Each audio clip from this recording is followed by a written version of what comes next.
Bases drop. We're punching buttons. Hang on. Get there in a second. There we are. John, hear you there. Oh, forgot the clock. John, hear you there. Thanks for dropping by, as you always do. Tuesday Thoughts.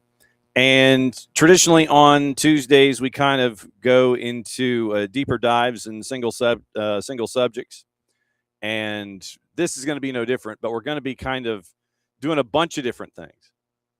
So 9:30, bottom of the hour, we're going to catch up with the city manager of the city of Decatur, Andrea Arnold. We're going to find out how Watchfest was for them, what they learned about the World Cup experience.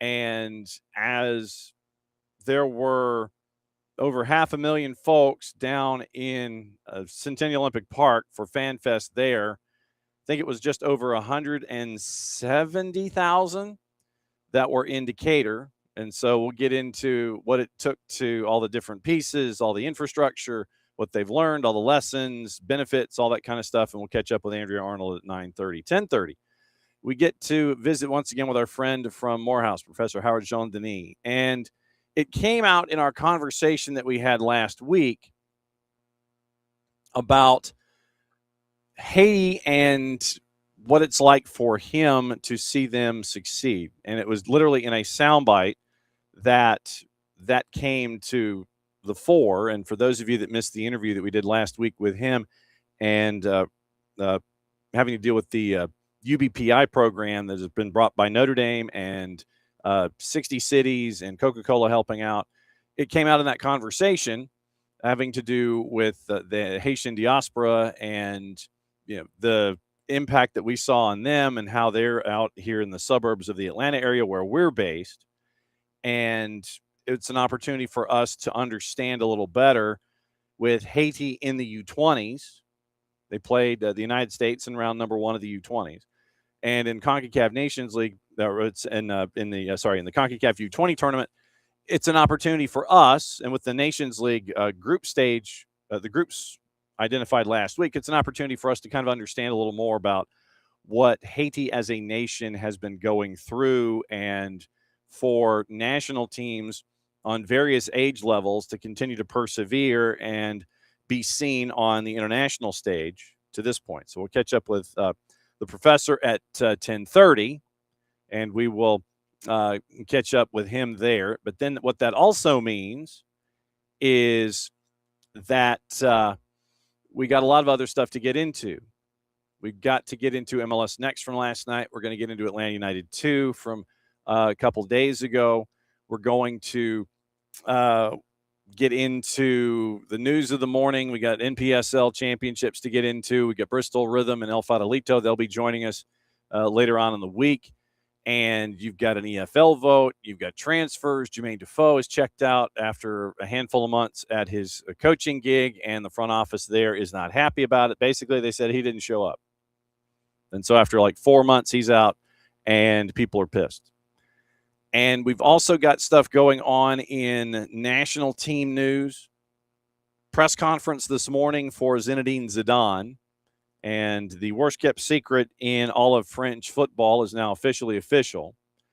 And now we've been going back and forth basically over the last hour, legitimately over the last hour, where Italy can't seem to make up their mind, or at least the official sourcing of it can't make up its mind as to what it wants to do.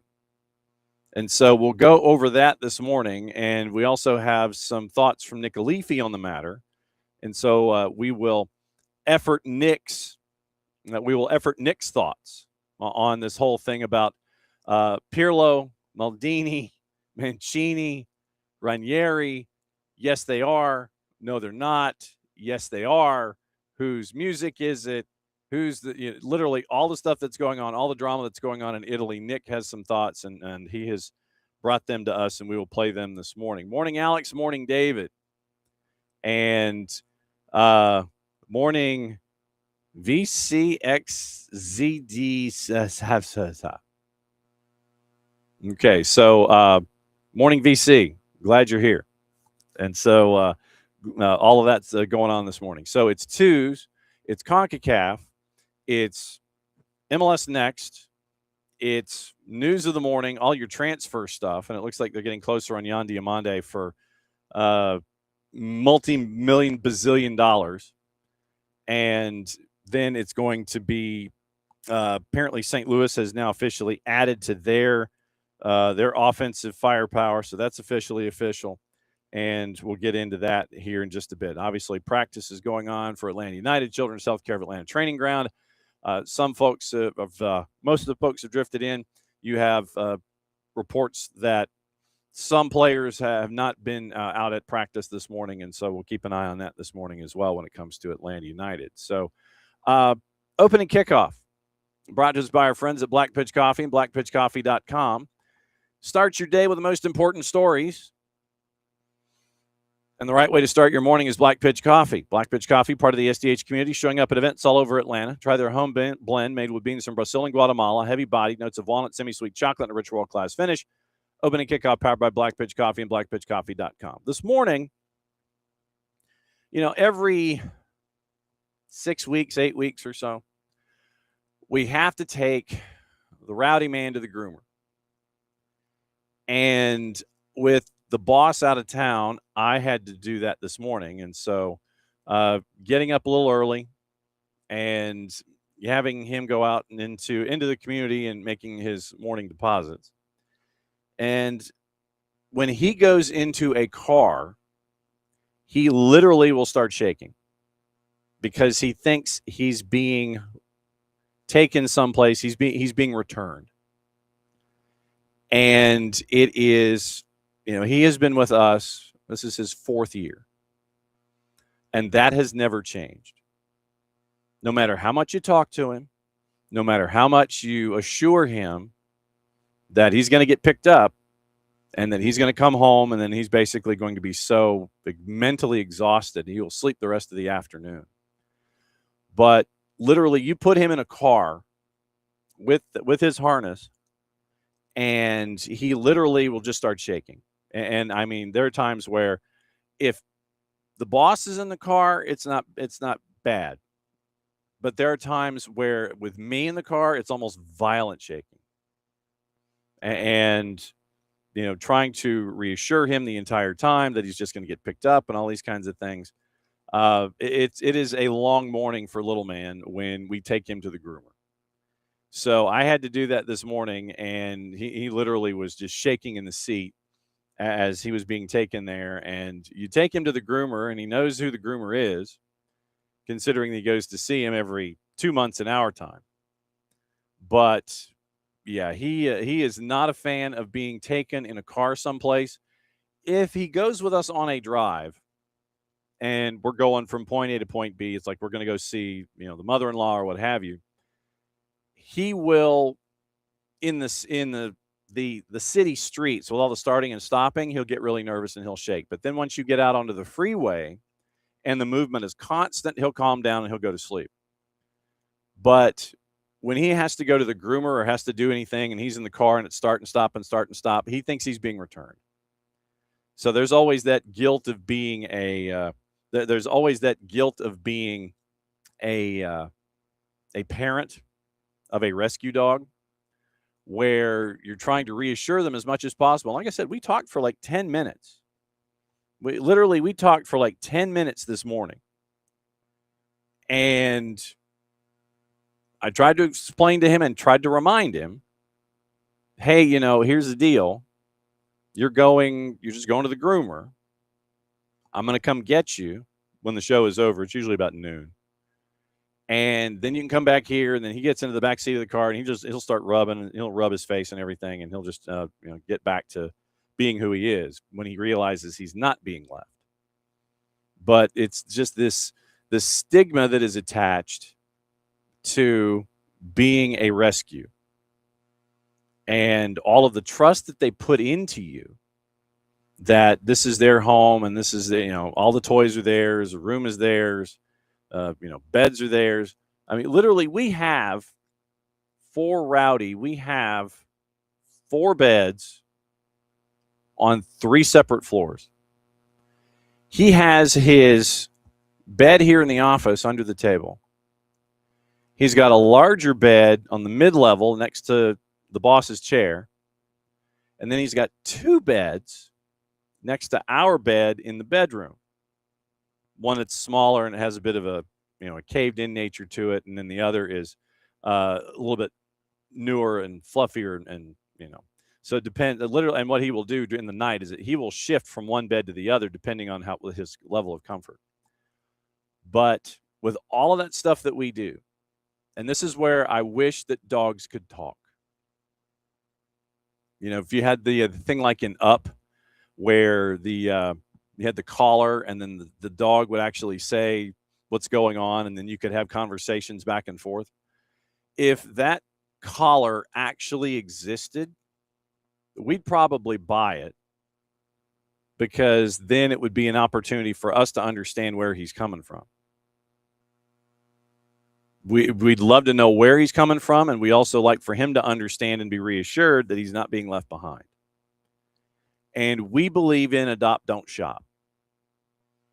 This is the 3rd dog that the boss has had. She had her first dog was 17, and most of her adult life was with the first dog.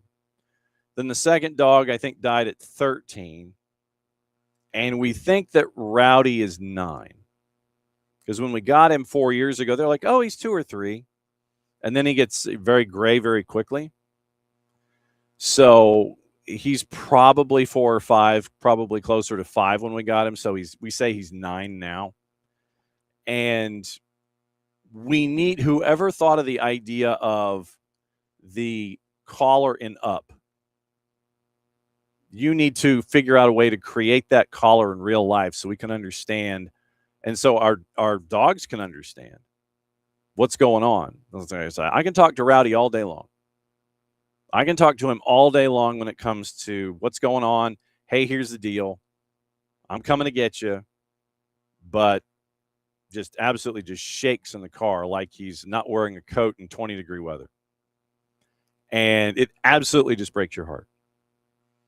So if anyone, and this is my plea for the morning, if anyone has that kind of an idea, figure out how to create that thing, because that dog owners around the planet will be a lot better off knowing where their dogs are coming from because of their past. You say, we have assumptions about Rowdy and his past about, okay, here's what we did, and here's who he was, here's what he did, here's where he came from, and we have some assumptions, and that's about it. So the lesson for the morning is, hey, you at Pixar or Disney, create that collar in real life so our dogs can know where we're coming from, and we know where they're coming from. Like I said, I'm going to pick a Rowdy man up in about 3 hours, and he's going to be just beyond happy. It's like, open that damn door, and you just see the contrail as he's out. So, so that was this morning. And as an owner, you feel like absolute ish when you're having to deal with that, when you know that things are different, but the dog doesn't know that, no matter how much you talk to him. So that is the opening kickoff for the day. Adopt, don't shop, first and foremost. And if someone can actually let our dogs know how we are feeling and that they're not being abandoned when they're being taken to the groomer, it would be greatly appreciated.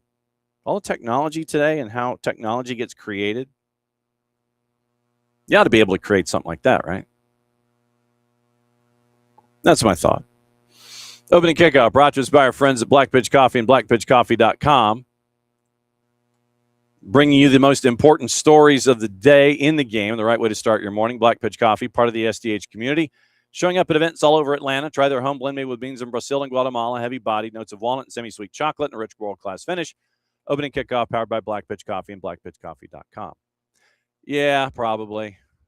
Oh, no. Look at you. Yeah, murdered hindrance, BIR. See ya. Bye. Yeah. Yeah. So, well, David, you got a bot in between your conversation. So we took care of that bot too. All right. So this morning overseas, it literally is one of those situations where is it or isn't it? And you know that France is. You don't know if Italy is. And you're wondering, okay, did they bring Mancini back or no? And this is kind of where we're at. As of an hour ago, Sky Italy reported that their FA and that their FA president, Giovanni Malago, has told the federal council that Roberto Mancini is going to be back in charge. Fabrizio Romano has given a here we go to Claudio Ranieri as the new technical director. So Mancini's the new head coach. Ranieri's the new technical director. Malago has announced Mancini for a second spell after having resigned from his post 3 years ago. Like I said, and we'll go back to this later in the show where we get to catch up with what Nick has to say, probably hour number 2. But just to give you the heads up, President of the FIGC, Giovanni Malago, announced Mancini. Mancini returns once again, resigned 3 years ago, led Italy to their first European championship in more than half a century back in 21, quit under the pretext of a disagreement with Malago's predecessor, Gabriele Gravina, over the national team setup. Mancini then signed a large deal to go to Saudi Arabia. And this is after what has gone on in the last 72 hours. Malago appointed the new executive team after his election in June, and then they resigned when Pirlo failed to meet with approval. Maldini and Leonardo Araujo, the FIGC's new technical director and strategic advisor, quit when Pirlo's global ambassador role with Russia's largest betting operator raised questions about his suitability. Pirlo learned on Sunday night he was no longer a candidate. Maldini and Leonardo then left after only 17 days on the job.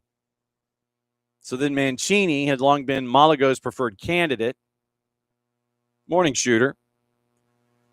Long-standing relationship going back to the same private sports club in Rome. Conte was also available after leaving Napoli at the end of last year. In an interview with this morning's Gazzetta, Fabio Capello felt he should get the job over Mancini. Quote, "To be clear, I'm not questioning Mancini's ability as a coach, but what he did in quitting to take the Saudi job in 23 is, in my opinion, really bad." In the meantime, Chiellini had ruled himself out of replacing Maldini as technical director. He had announced his intention to remain as chief club affairs officer at Juve. And that's all from James Horncastle this morning. So basically, you had a front office that were bringing in a guy, and then when he was no longer the candidate because of ties to a Russian betting operator, 17 days in, they're out. And so now Malago is bringing in Mancini, and he's bringing in Ranieri. Going back to August 13th of 23. All of the resignation happening there with Italy's next action and the qualifiers back in 23. And so Mancini went and he got paid. So now, after having gotten paid, he's probably going to get paid more to be the head of the federation in Italy. And do not be surprised under any circumstance if things start to go a little sideways and someone wants to come at him with another bag, that Mancini goes. Do not be surprised. Do not be surprised at all. Because if he's going to do this, if he leaves Italy when he's mad and he goes and gets a big gig and gets a big payday, regardless of the size of the gig, what is it going to make anybody think that he wouldn't do this again. Oh, I'm 61. I'm happy. I don't need money anymore. Horse hockey, quoting Sherman T. Potter. If anybody comes along and things get frustrating, then it's going to be one of those situations where, as history has dictated, Roberto Mancini probably will go if someone wants to sit there and go, you know what? Hey, we want to pay you a boatload of money. Then you go to the front office in Italy. Hey, can you match this? And they'll be like, nah, all right, I'm out. Then you got to do this all over again. So everything old is new again. Mancini, Ranieri in. Pirlo, not a part of it. Previous administration, all of 17 days attached to what's going on in Italy. Like I said, we'll hear from Nick Alifi in a bit. But calmer heads were going on in France this morning, shocking no one. And obviously, the worst-kept secret known to mankind, Zinedine Zidane is in charge in France. Quote, today is a dream. I've had proposals for 4 or 5 years to manage clubs, and I've rejected them all for France. It's the only thing I wanted to do. I'm going to give it my all so that the team keeps on winning. It's the only thing that motivates me. It's the only thing I've wanted to do. And so now, Deschamps confirmed in 25, he's going to leave his role after the 26 World Cup cycle. Zidane signs a 4-year deal with the national team. He's going to start the role August 1st. So he's going to be later in the week. Later in the week, I'm going to have the press conference today, but later in the week is when I'll take over. Only thing I've ever wanted to do. I've been a part of it since I was a lad. I started in the under-15s, worked my way up through every level to reach the senior squad. I'm going to give it my all to ensure this team keeps winning. That's the only thing that drives me. Asked about his style of play and Kylian Mbappe, he said, quote, we haven't spoken to Kylian yet. Most important thing for him is to get some rest. We'll have the chance to talk to him and all the players in September. We're going to do things differently. Didier is Didier. Laurent Blanc is Laurent Blanc. Zizou is Zizou. So he third-personed himself with a nickname in the press conference. I'm going to try to do what I know how to do. There is no rupture with the past. I believe it's a continuation. That continuity simply means putting everything in place so that the French team can keep winning. That's my only aim. Afterwards, we'll have the chance to discuss it in detail to find out what my game plan is, my playing philosophy, all those things. Out of work as a coach since leaving Real Madrid a second time in May of 21. As a coach, Zidane had success with Madrid, 3 consecutive Champions League titles, 15-18. Won La Liga in 2016-17 and 19-20. Left after a trophyless year. Linked with a number of gigs, including the men's national team vacancy in 23 and Manchester United. Final game as a professional back in 06 in the World Cup final, which was the headbutt on Materazzi when they were beaten on penalties. So it's calmer. It's a lot calmer in France. Yes, basically. Yeah, David, headbutt everybody. It's like a missing link from the old wrestling days. You sit there and you're like, yeah, and you sit there and you do that. So you're just going to make sure, well, that might not be practice. You know, if anyone is not paying attention to you at practice, that might be the way to do it.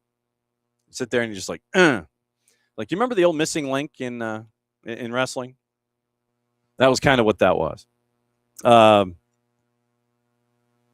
and so Alex, going back to our thoughts this morning, can't remember if it was The Far Side or something else, but there was a comic that imagined if we could finally understand what dogs are saying, and all they'd been saying all along was, hey, over and over again. Well, and I mean, it definitely has to do with, getting attention. Tails are wagging. Hey, hey, hey, hey, hey. Either feed me or pet me or take me outside. But, yeah, I imagine that their breakdown of life is probably a little larger than just, hey, hey, hey. That might be just like in the morning when they want your attention. But legitimately, it is. But yeah, it absolutely just breaks your heart when you're taking when you're taking little man in to get just groomed, and he thinks he's being returned. He's going back. He's going back. Considering his life in multiple shelters in North Georgia before we picked him up, I understand where he's coming from. We've just got to make sure that, and he hates thunder, hates all the noise, but because he's getting deaf, it's not bothering him as much. But yeah, I believe the comedian is on the right path, but I think dogs are far smarter than that. So that's my thoughts on that this morning. All right. So it is that time where perhaps this individual and a lot of other individuals in the city of Decatur might have had a chance to catch their breath. Let me do a little housekeeping.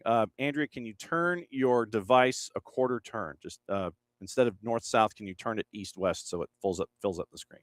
There we go. There it is. Okay, cool. There it is. All right. So we'll see if Andrea's gotten any rest. So hey, John. Have you gotten any rest? Just a little bit. I think everyone here at the city just collapsed last week, and but now we're back at it. So, city manager of the city of Decatur, who's probably about 6 or 7 minutes away from these particular studios here in the part of the SDH-ness. How many folks came by Watchfest? Did you have the final math?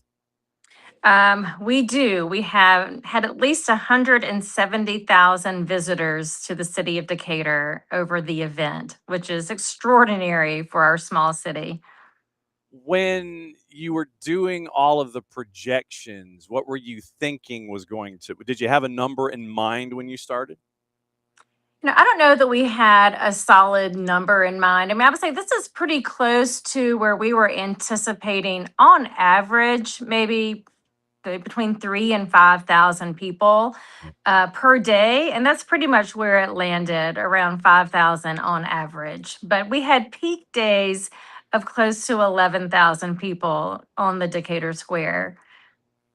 How many meetings did you guys have in the city to get everything locked in place? That's like for the infrastructure and make sure that all of that's all right, that everything is fine. And then you don't know what you need to fix until things start going. It's like you can do all the planning in the world. And then that's when things start going, that's when you have to adjust.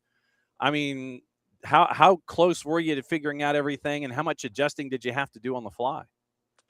I'll say, and I spent a lot of time during the event telling people, I said, this is what you can pull off when you put in the planning on the front end.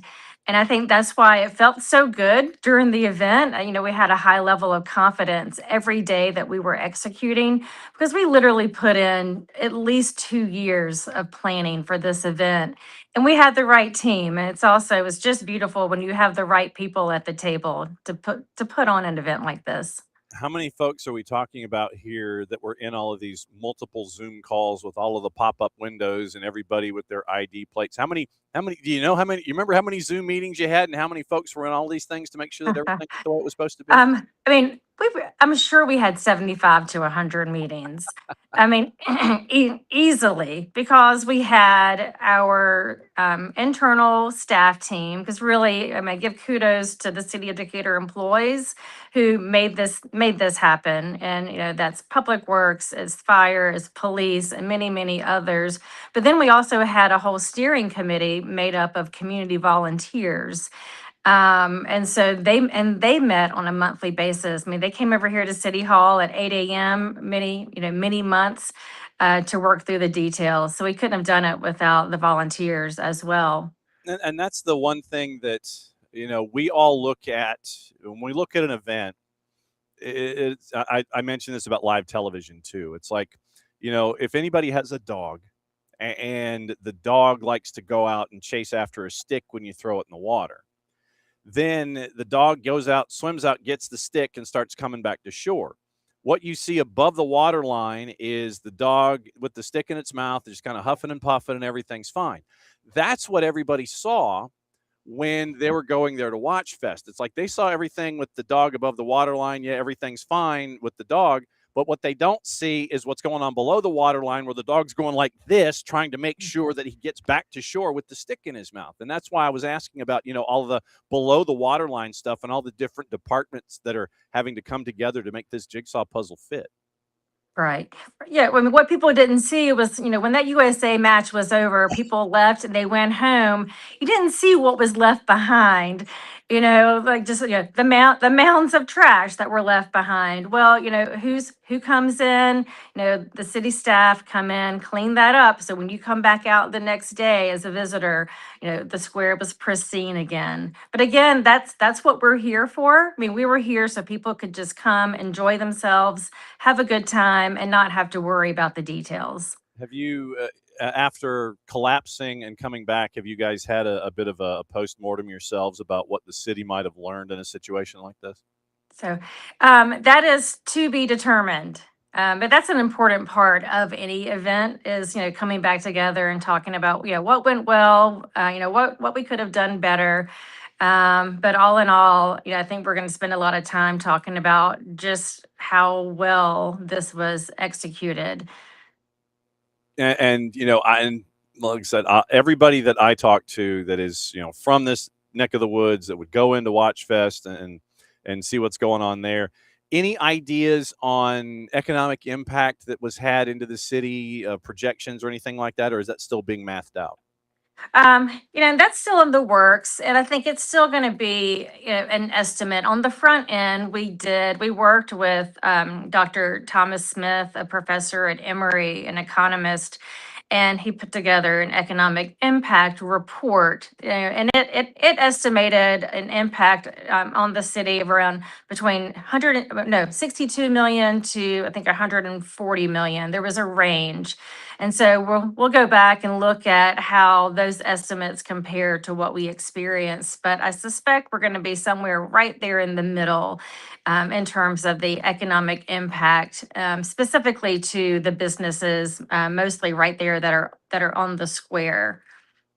Did they give you, any of the businesses give you feedback after everything was over, or is that still everybody's still trying to recover and it's like, oh yeah, I need to talk to the city and tell them about my experience?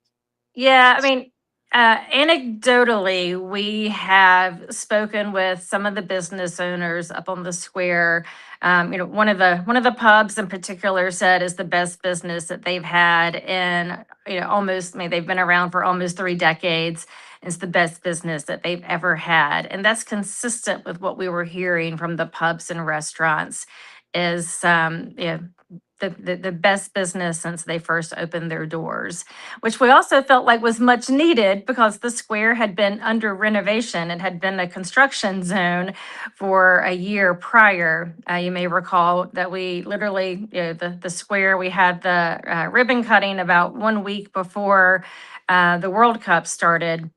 And it's no fun for businesses to live through a construction project. So it was a really nice way to give back after they had endured the construction for a while. Yeah, no doubt about it. Andrea Arnold, city manager, city of Decatur, hanging out with us here for for our bit of a postmortem when it comes to Decatur Watchfest and the impact that the World Cup had on the city of Decatur.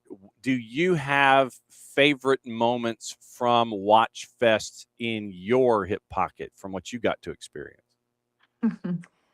That's a great question. I mean, I still go back to the first night when Big Boy walked out onto the stage, and I'm just standing there thinking, "Is this really happening in Decatur?" And then I had a moment of, "Oh my gosh, how are we going to do this for 34 days?" And then just at the very end, the last concert. After the final match and then having the final concert with the Indigo Girls from Decatur. I mean, that was kind of an emotional moment of seeing it all come to a close and just looking out over the sea of people and just seeing people coming together for the love of sport, the love of music, the love of community. And, it was pretty overwhelming to see, just people coming together and clearly needing that time together. So, who did you get to introduce? Which bands did you get to introduce? So, um, I don't know that I introduced any band. We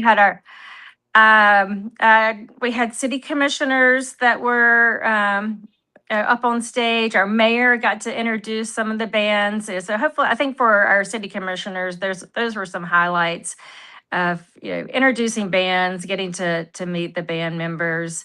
Everyone just seemed so happy to be on the stage.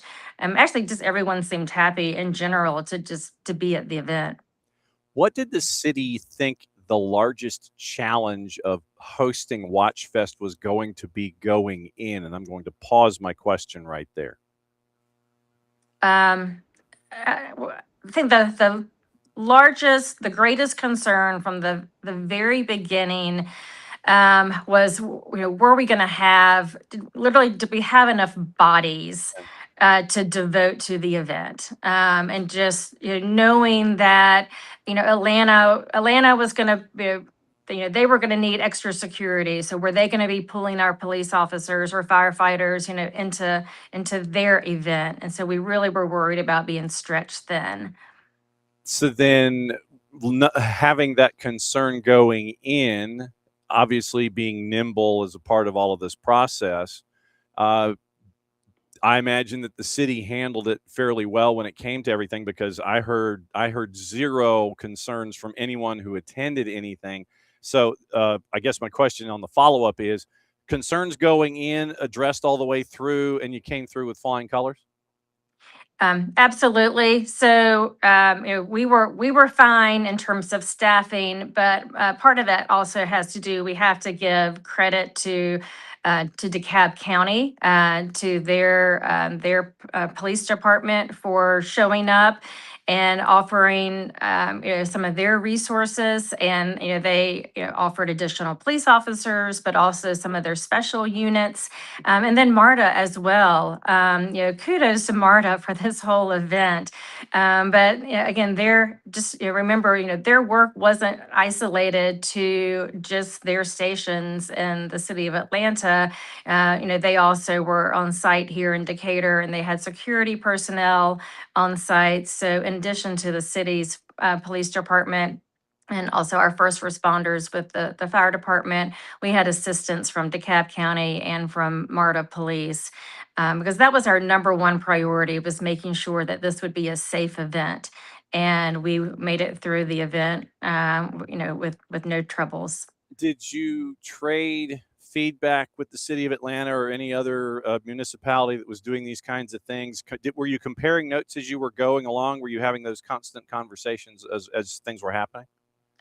Yes, and so there were, in terms of Zoom meetings, that was some of the Zoom meetings that we had as well, with the representatives from the host committee, City of Atlanta, as well as DeKalb County and the other cities in the county. So we can make sure that we had a coordinated effort, because we knew that some of the other cities in DeKalb had, they had some events going on, but nothing at the scale of Decatur Watchfest.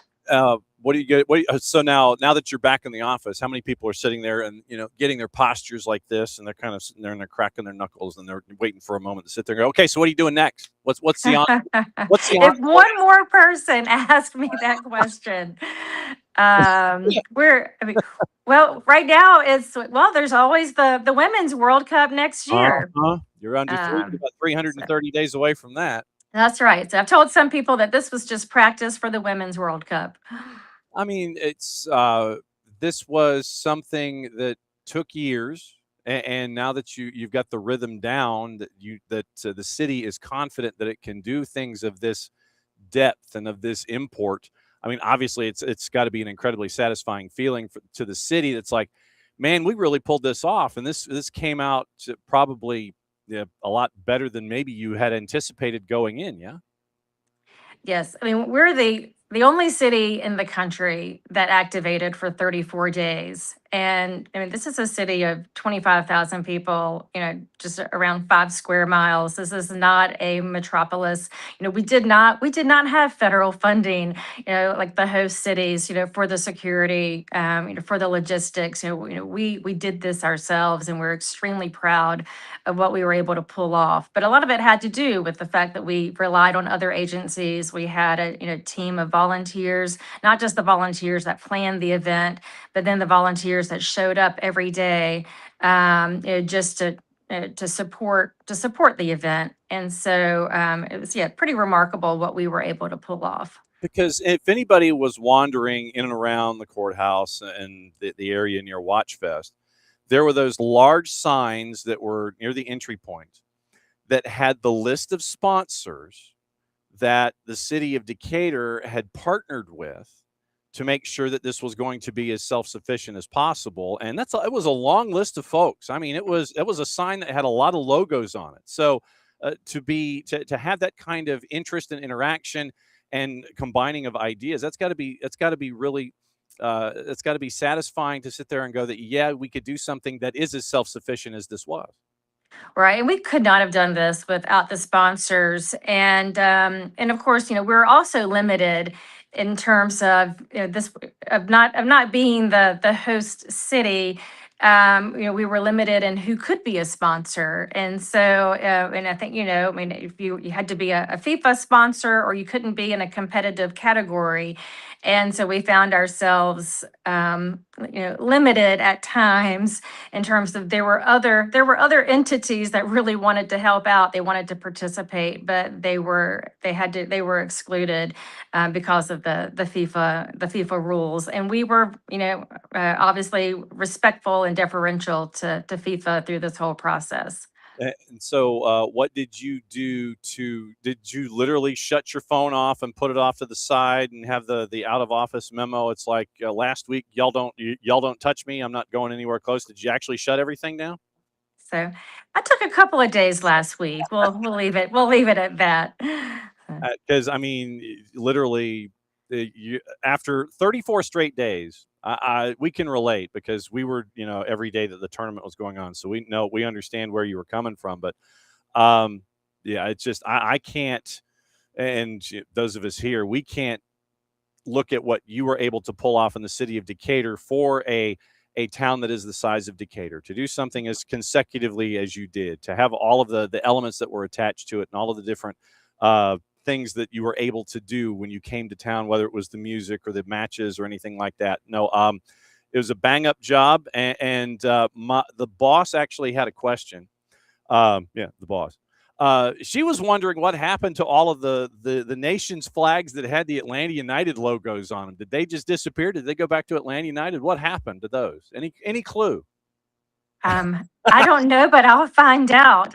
I assume they went with Atlanta United, but We will find it. But yeah, if you could yeah. find, yeah, the boss was like, oh, if they got like the Cabo Verde flag with Atlanta United, that would be great. We'd put it in the office and those kinds. So you see how her priorities are with this kind of stuff. I can't thank you enough for doing this and hopping on, especially now that you're back to tackling everything, the normal things that are going on during the Yeah, day. back to the day job. In a city government. Anytime anything is going on, obviously, you know that you've got an open door with us here, and you can knock on our door and sit there and go, hey, this might be something that we could catch up on. So anytime you want to come and visit, that'd be great to catch up. But fantastic bang up job that you did. Let me see if I can get it right. Right there. There it is. The city. There's the Decatur Watchfest. That's it. Love it. Yeah, the Watchfest scarf is definitely here, part of the office. Can't thank you enough, Andrea, for doing this. And do you need a note to get back into class, or are you going to be okay?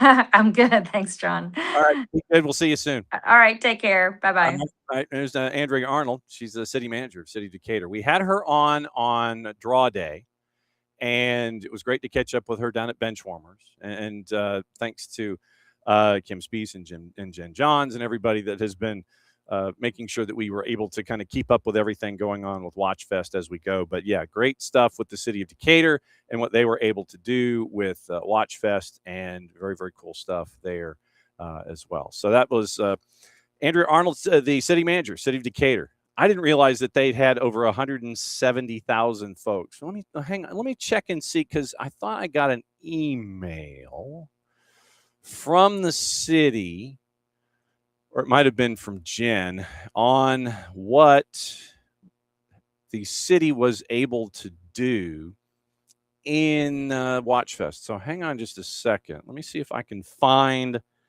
the Jen John's email, because the numbers were broken down.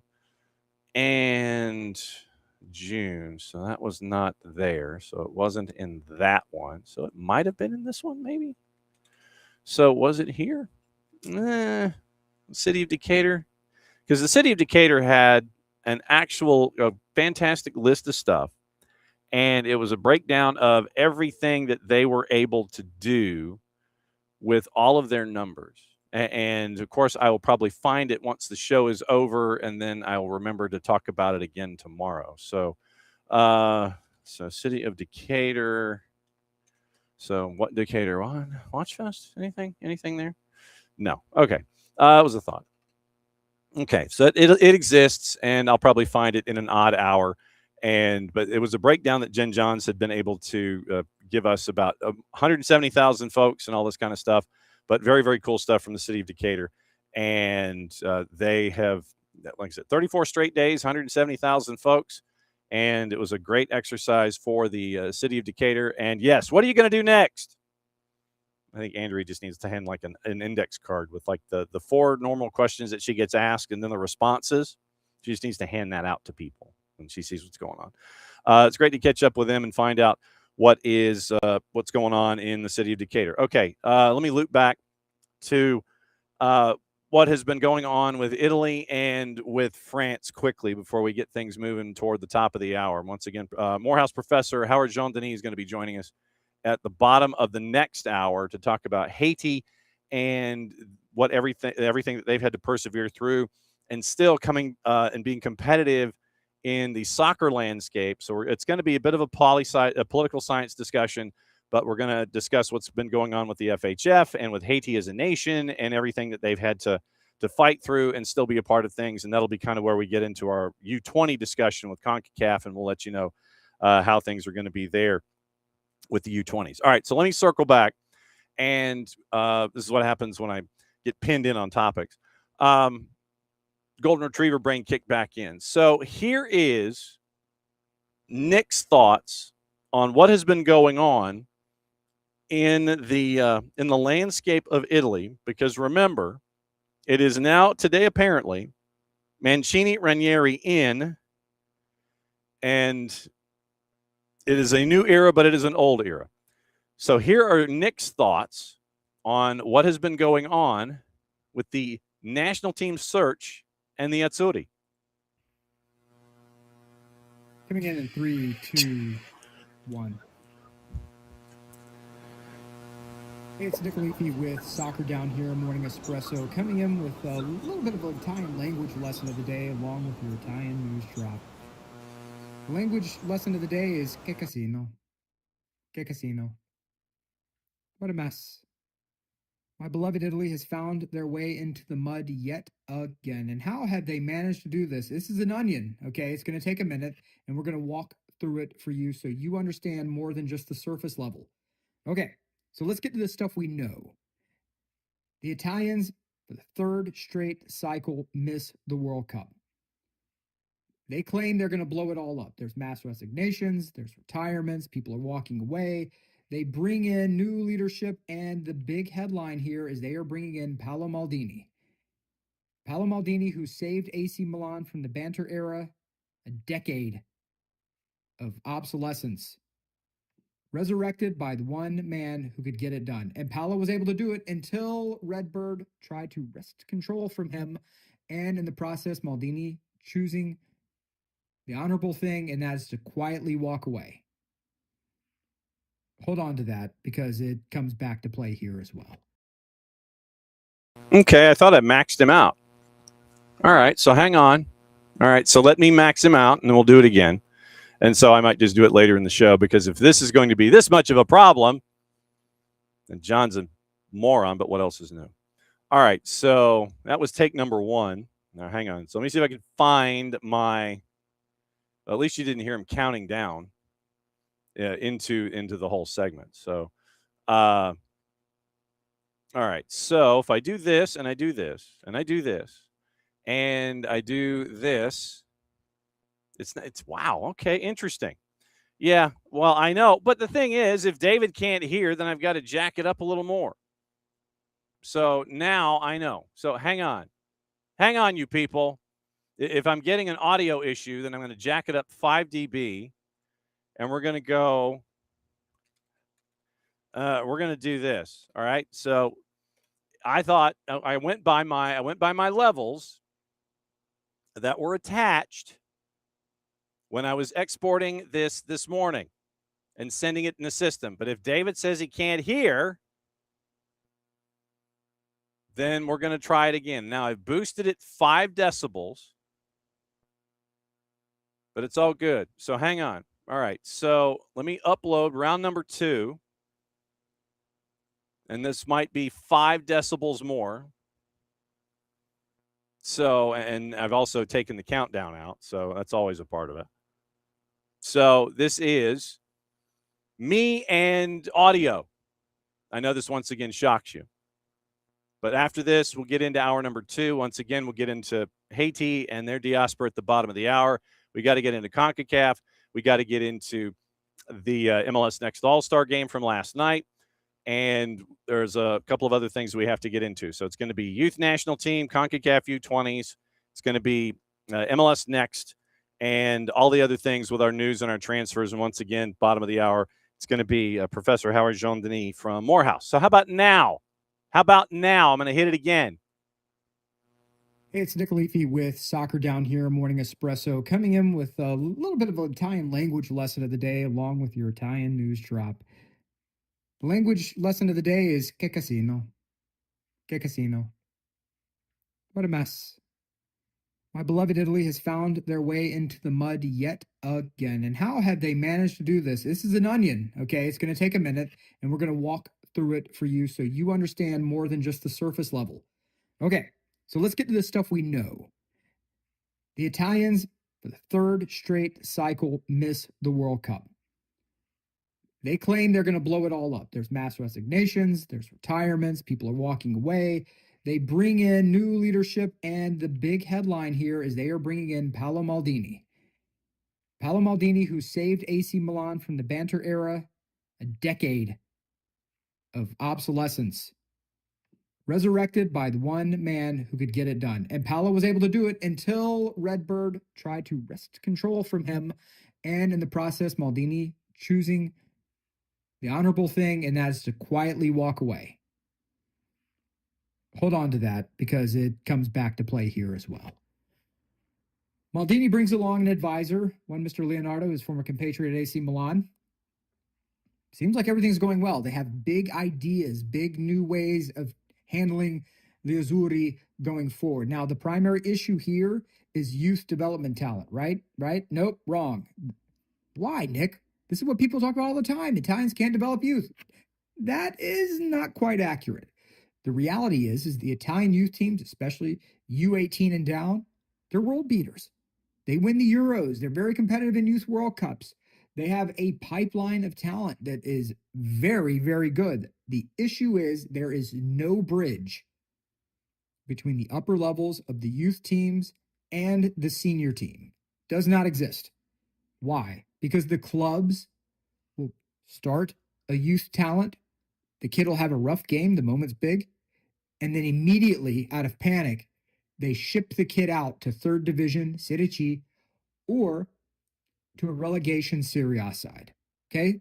So now that we understand the landscape here, and who else has mentioned this, by the way? Oh, yeah, one Mr. Cesc Fabregas, the manager of Como in Serie A, has discussed how he cannot find youth talent because the kids who get sent up through these smaller clubs get snapped up by the big clubs and immediately redistributed out into the wilderness, right?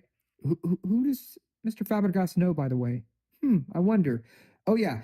By the way, did I mention that the Italians were going to sign Pep Guardiola Oh, yeah. They may know each other, right? They may have phone conversations, things like that. Hey, Mr. Fabregas, do you think I should take this job?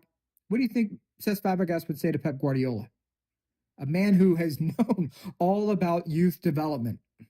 Well, for whatever reason that has not been specifically listed, by the way, Pep Guardiola says, nope, not interested in the Italian national team job. So the next call goes to Carlo Ancelotti. Again, somebody who Maldini and Leonardo know very well. Now, if you have read Carlo Ancelotti's autobiography, you will know that he has waited on a call from the Italian Federation ever since he got into management. And he has been left at the altar. Carlo, you're up for the job. Carlo, you're one of the candidates. Carlo, you're somebody we're keeping an eye on. Not one time did he receive the call to be the manager. This is something that Carlo is tired of waiting on. He got the job with Brazil. They didn't perform up to expectations. Brazil want to retain him. Carlo is keeping the job. He has essentially told the Federation, you guys need to figure out your own mess. This means that now Maldini and Leonardo have to move to their third candidate, who is Andrea Pirlo.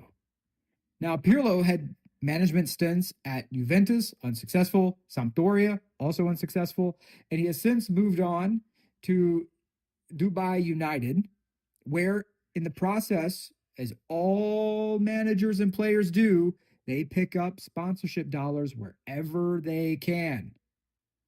Except one of the sponsors that Pirlo picked up was an Italian betting company called Fonbet. Now, according to ESPN.com, Pirlo says that this was exclusively for commercial and sports purposes. Now, okay, that's fine. This is something that could probably be rectified pretty easily, right? Well, if it had stayed in the world of sports, yes. However, Italy, from a geopolitical perspective, is one of the most strident defenders of Ukraine in their battle of land reclamation and survival against Russia. So to have the person who's in the top coaching job in their country, manager of the Italian national team, doing business with the Russians would be a political black eye for the nation, not just from a sporting side. It was suddenly a position that was completely untenable for Andrea Pirlo. There was no way out of it. Not just that, but the promise of two big fish potentially in Guardiola and Carlo Ancelotti vaporizing in front of the Federation now meant that internally there were people who had their knives out for Maldini and Leonardo saying essentially, you can't catch the big fish. Why should we keep these guys around? What are they going to do? Once you have that knife fight going, it's very hard to recover from. Maldini knew this. Leonardo knew this. And also the control that Maldini had been promised to come in and be the technical director was now being robbed from him yet again.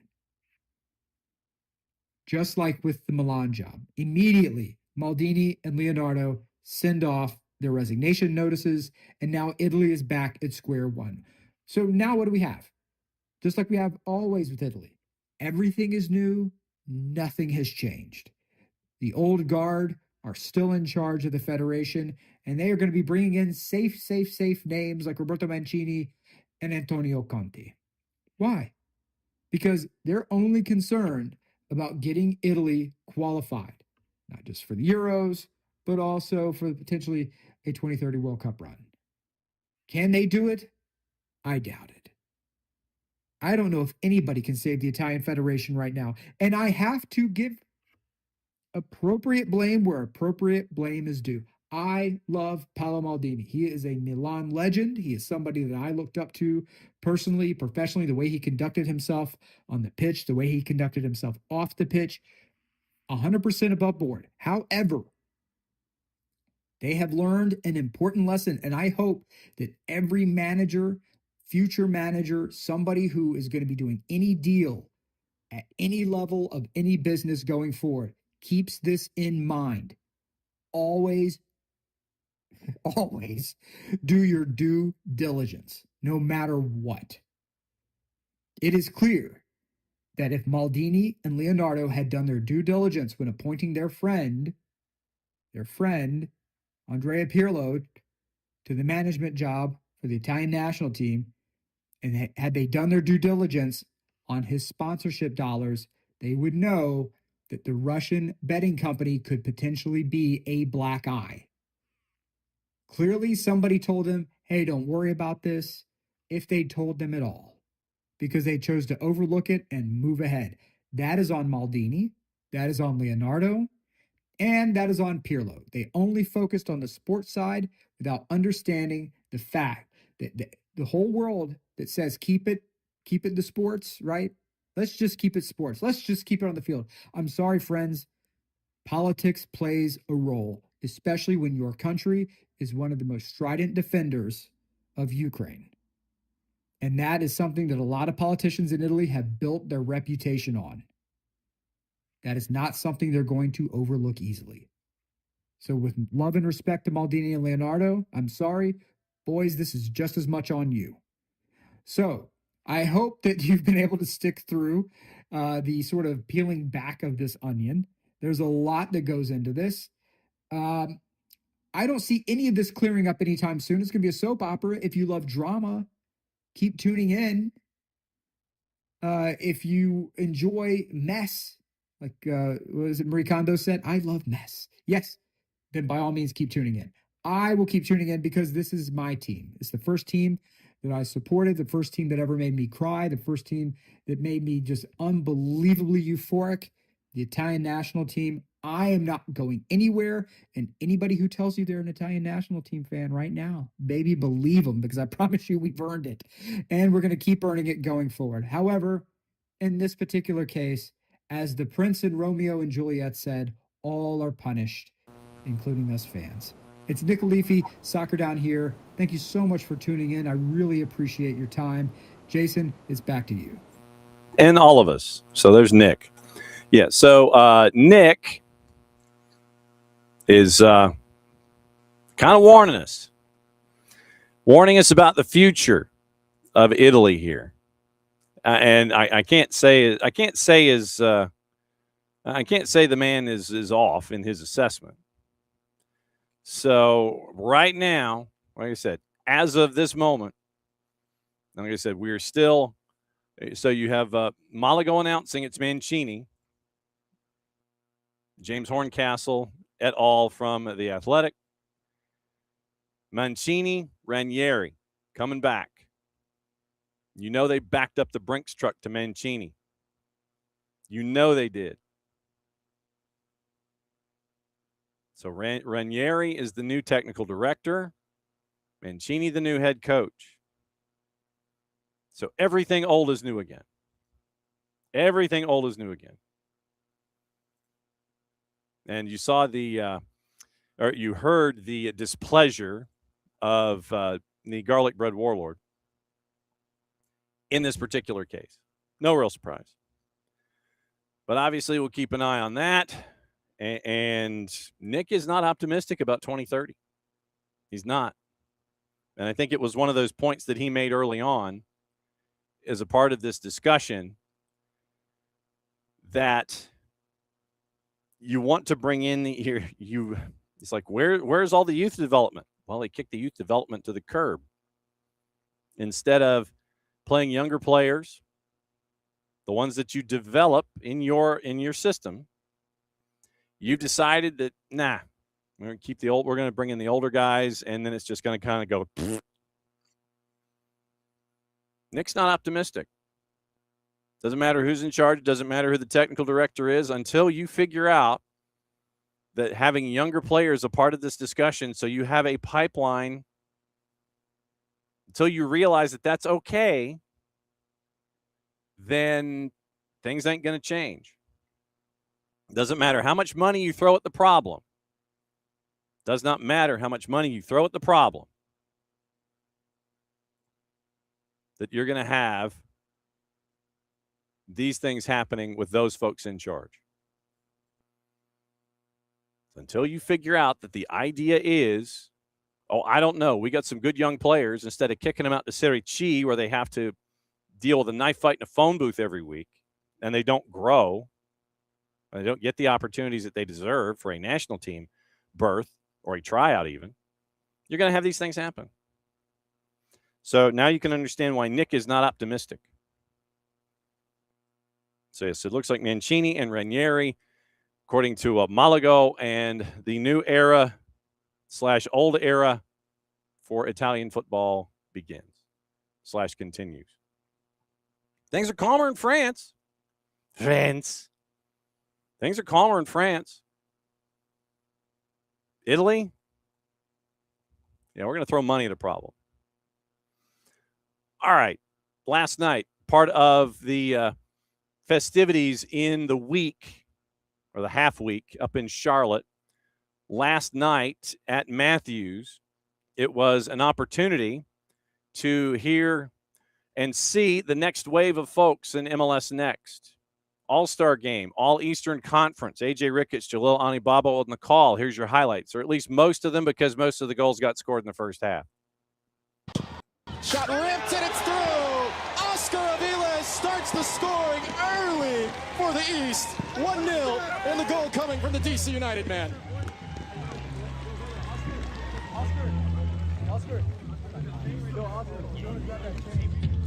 What a start here offensively, Jalil. A confident move on the ball. Oh, good takeaway in the attacking third. Now played all the way through. It's a 1v1 chance here. Towards goal and through. Jamil Danjaji makes it 2-0 in the blink of an eye.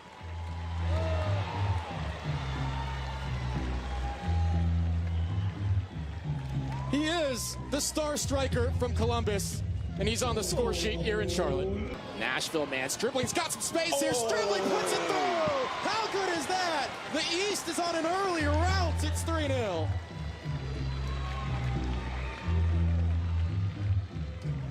Bit of a nightmare right now from the West perspective of the East. Scoring goals in bunches. Everybody getting in on the action now. Clipped in. Watch out there. Oh, it's 4-0. Beautifully done by the East. 4-0. Singleton from a foot out. West, constant defending. Stribling looks to settle. Difficult angle, clips it across. Chested down, laid back. How good is that? Aviles has another.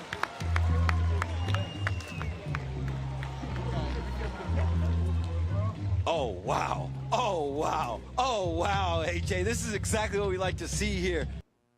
And they saw a lot of it. 6-1 your final. Representing Atlanta United, it was Daniel Ilovbare and Zaev Akiesi. And it was a brace by Stribling from Nashville. And Liam Stribling is getting a lot of looks in the U16s for the national team. And Oscar Aviles also got a brace as well. So 6 on the board for the East. They knocked off the West 6-1, 5-0 early, 6-1 final. Just to give you an idea as to the number and some of the bigger names that were attached. It was Jordan Melia, the head coach of the Charlotte FC U18s. He was head coach of the East. West was coached by Seattle Sounders U15 head coach Ethan O'Neill, U16 head coach Matt Dorman. So on the East, it was David Ilovbare, Zaev Akiesi, Daniel Brown, who got some quality minutes in the first half. Ilovbare got his appearance in the second half.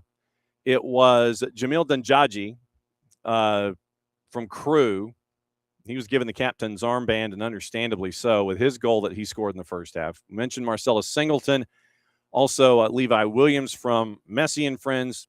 Liam Stribling got his brace, and it was on the west side. It was Grayson Kodjo from Colorado. You had Alessio Benedetti and Jaden Paz for LA Galaxy. Abraham Prado, Benjamin Faya from LAFC. You had Basil Kaprizov and Christopher Batiste from Seattle.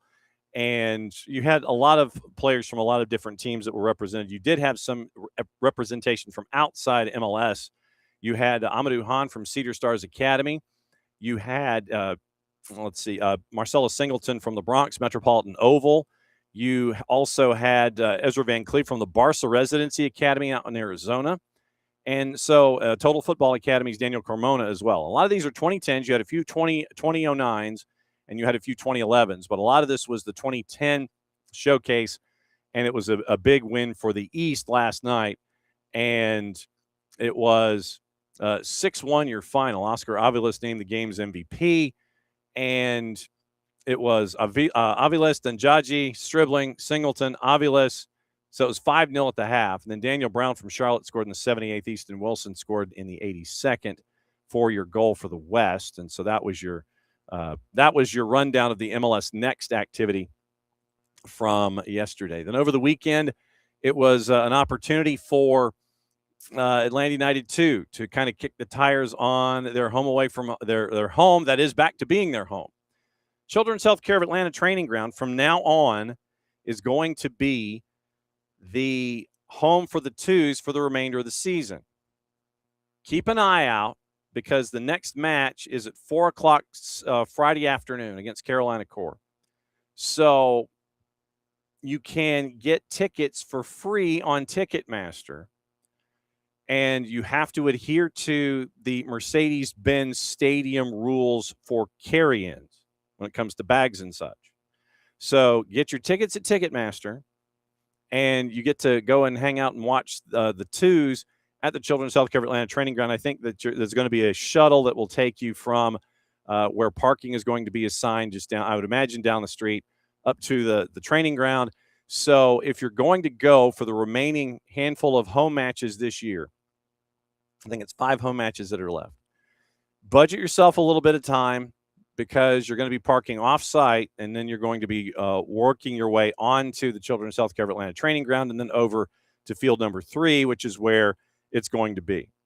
Last time out, it was kind of a game that was crazy for Atlanta United 2. In control early, and then had to kind of fight to work their way through. Here's the highlights of the Twos win with NYCFC 2. Maddie on the call, courtesy of us. Atlanta in possession, Chica sends it up onto the right. That ball falls to Suarez. Corey driving into the 18. Suarez Corey just loses it as it's cleared out by NYC, but it's picked up by Gill in Atlanta's attacking half. Jardines out to the left to Majub. Ignacio Suarez Corey on the right finds Dovolo. Dovolo on the right flank. He'll pull it back. Finds Jardines. Jardines floats this through looking for Kovac. Kovac in the back of the net! That play starts with Andrew Jardines. He's able to intercept it. He looks up, sees that Arif Kovac is right in the 18. He just floats that ball. It curls right into his path. And with the one touch into the back of the net, Arif Kovac finds the opener for Atlanta United 2 here in the 12th minute. So you say back to Gill. Jardines, that pass intercepted, but Jardines is able to win it back. Jardines carrying it forward now, skips through. Jardines skipping through everybody. He finds Gill. Gill plays it through to Kovac. Kovac, long range shot. There's the second for the Twos. A brilliant team goal from Atlanta United to the buildup of it. Able to sneak through. Jardines is able to find Gill, and then Gill with the through ball finds Kovac, and Kovac just with a class finish. He finds a second of the night. There's the brace for him. His total's now up to 15 goals this season, and the Twos have the 2-0 lead. That's Gill's first assist as well of the season for the Twos. But that's the style, especially with what Jose Silva has done this season for this side. It was the patience that they showed, especially in the build-up for it. You saw it a lot in the first, you're seeing it in the second, but the patience in having the ball, being comfortable with the ball, and being able to hold on to it and pick the right moment to go. It's going to be Majub. We'll send it back to Chica. Brought down. Dovolo on the left, on the right. Brown to Chica. Chica sends it back to Donaldson in the 18. Donaldson quickly sends this up. It's headed down by NYC. Jardines is... It falls back down Majub. It's still loose right at the top of the 18 for NYC. They'll try the shot. It's blocked. Now carrying it forward is Torres. Torres out to the left to Chica. To Chongqui. Chongqui up. Looks for Butts. Butts trying to circle around. He's going to be able to get there. Butts back to Dunbar. Dunbar on the left, into the 18, cuts back around, cuts back the other way. Dunbar still holding on to it, plays it through for Liam Butts, and there's the third! It's played up to connect on to the left. As Liam Butts is able to collect it, he's able to turn, he finds Dunbar. Dunbar drives into the 18, cuts one way, cuts back the other direction. He's able to find the cross, connects to Liam Butts, and Butts is able to slot it home right at the top of the goal. 3-1, Atlanta United 2. And then that would end up at 3-2. So the back and forth match that was there with Atlanta United 2 and NYCFC 2, the Pigeons. And so with that win, Atlanta United 2 works their way in the standings up to 6th place in the East. And it is very, very tight, just to give you an idea. We'll hear from Jose Silva coming up in a second, but just to let you know, it's back and forth up top. Crown Legacy at 40 points. Crew at 39 points. Chattanooga FC at 37. Revs 2 at 36. OCB at 35. Atlanta United 2 at 33 at 10-6-3 right now in the season. Red Bulls at 32. Connecticut United at 31. Chicago Fire at 30. So literally you have 6 points separating 4th through 9th.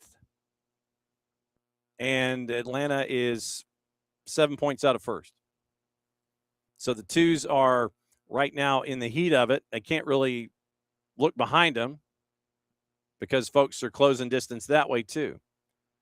NYCFC 2, Huntsville City, both at 28 points. NYCFC have more wins. Philadelphia Union 2's at 26. TFC 2's at 25. Coors at 21 at 4-10-7-2. FC Cincinnati 2's at 16 points. And Inter Miami CF2 1-13-4-1. 16 goals scored in 18 matches, 46 goals allowed, 0-9-2 on the road this year. After the match, caught up with Jose Silva to get his thoughts on what was going on in a crazy match that kind of had 2 separate parts to it. Here's part of the conversation we had with Jose Silva. I think till their first goal, it was a really good performance. I think we show our identity. It's true that we have a cup. Today was difficult to take the ball from them. It's a thing that they are really good in the field, and we were having like momentums where they were getting out, and we were in situation that they could have danger situations. So we decided like go more to man and lead the keeper with the ball. And the second half, I think when they score, I mean we scored the second one, we were like, everything is done, we're going to have a good day, and suddenly that goal that we give them, it created like a momentum for them, and they were like for 15 plus the 7 minutes from extra time all over us. One of the things that stood out to me was the character of your group, because I looked at Gil and Hardinas, both made mistakes at times, but both also fought through them and tried to help the team. Just talk about your team's personality. I think it's a really, this year is a really good group of people that they have like solidarity, and that is the main thing that you can have in a group, because if you have that, you can have like a really strong group. And when you see moments like today where we were suffering, Andrew was cramping and we have a player down, they want to give that extra effort for that guy just for the same objective that is get the 3 points. I go back to 5 starters in this group, arrived home probably after 3 a.m. and gave you a huge performance. What does that say about those 5 guys who were with the group?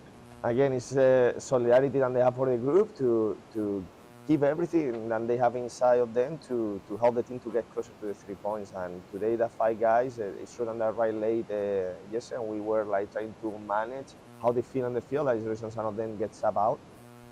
But the moment that they step in the field, they show that solidarity to work for the group and get the 3 points. Jose Silva, manager of the head coach for Atlanta United 2. And once again, full points for the twos on a bit of a back and forth. Once again, they had the big lead. NYCFC 2 comes back, and then the back and forth continues. Atlanta United 2 gets the 3-1 lead, 3-2 final as they get ready for core on Friday afternoon at the Children's Healthcare of Atlanta training ground. After the match, also caught up with Adrian Gill in the midfield. His thoughts about what's going on and his relationship with Andrew Hardinas. I think we dominated the first half. I think we had the ball, good possession. Arish scored the first goal, and I think we dominated. Second half, we came out dominating 2-0. Second goal, got an assist to Arif, and then I think just overconfidence. People were getting tired, and we started making small mistakes, but we ended up clutching it out, so that was good. You and Andrew have turned into quite a duo. Mm-hmm. Just talk about what he does to complement you. How you guys fit together. He understands that like we're pretty mobile center mid. So if I'm going to the right, he goes to the left. If I'm going to the left, he's going to the right. We're just moving off each other, 1-2 touches. So it's nice playing with him. I think something that stood out to me, and I talked to Jose about it, in a team that's going to have a lot of the ball, you're never going to be 100% with passing, and mistakes happen, and it's part of the game.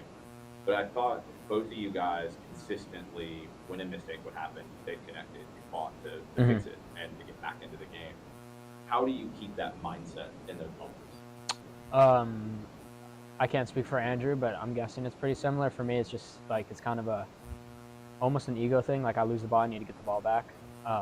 And I don't let one mistake bring me down or bring my mental down in the game. So if I make a mistake or anything like that, just do something the next play that's better than the mistake. Adrian Gill, and his work in the midfield helps out with the twos, and he was one of those three players that got maybe a nap in coming back from New England, getting ready for everything that is up and running for Atlanta United 2 that afternoon. So literally it was an 11 a.m. kick, and they got home around 3. So they might have gotten a nap in, then had to come back to the Children's Healthcare of Atlanta training ground. And then they're forced into, and they're in the starting lineup for the twos. And so Toto Majoub was another one of those. And so here's the conversation that we had with Toto Majoub after the match in the 3-2 win for the twos. It was difficult for us, like at the end of the game, at the end of the second half. The halftime was really good for us, but we couldn't do enough in the second half. That's why we had to concede like goals. Yeah, but we couldn't give up, and we keep pushing, and we got the 3 points, and that's what is very important for us. Yeah. I thought it was a win that showed a lot of character and a lot of personality, because it was difficult. New York's a very good team, and you guys were tired. I mean, you had a long trip. I know how that goes. How do you, as a group, fight through those moments where it's hard? We know, like, Jose Silva told us in the locker room when halftime was done. He just told us that we should go for it, because we can't sit down and defend, because they're a good team. We respect them. Yeah, they're a good team. But we had to like be together as a team. We had to work hard and try to push, and yeah, that's how we got the 3 points. You and Cisse and Chica had a lot to do, a lot of ground to cover at times. Sometimes it looked like it was a line of 4, sometimes it looked like a line of 5. How did the defensive group stay in sync in those moments where the game kind of changed? It was for sure. It was really difficult for us, of us, because they were really like attacking us a lot. So we had to do a lot. You have to cover, you have to step. So it was difficult. It was just like up and down. But we have to keep in the game. Yeah, because we needed it so much. Toto Majoub after the 3-2 win for Atlanta United 2. Once again, 6th in the East. And I know that if you were to look at, if you were to ask Jose Silva, he knows that there have been points that have been left on the table this year. 3 teams in the Eastern Conference with 10 wins. Crown Legacy, Crew, Atlanta United 2. Most wins in program history. 10-6-3. They have not gone to the penalty kick shootout at all this year. So it's either been one or the other. It's been a win, a loss, or it's been a win or a loss. That's it. Sorry, they have 3 draws. Sorry, that's my bad. So they've lost all 3 times that they went into the shootout. So 10-6-3, 3 draws. They're 0 for 3 in shootouts this year, and so they have none of those extra points. But Jose Silva would say that if you were to catch up with them, that they've left points on the table this year. But right now, they're right in the middle of it, and they have a match in hand on 3 teams above them in the standings. So if they take care of business this weekend, temporarily until they have a midweek weekend situation, they would once again be at 11 wins, and they would be in 4th pending the results of everything going on around them. But you take care of business with that one game in hand, that one match in hand, you're at 36 points, you're 4th. But I can tell you right now, Jose Silva will be the first to tell you that they've left points on the table this year for the twos. All right. Time to catch up on CONCACAF a little bit.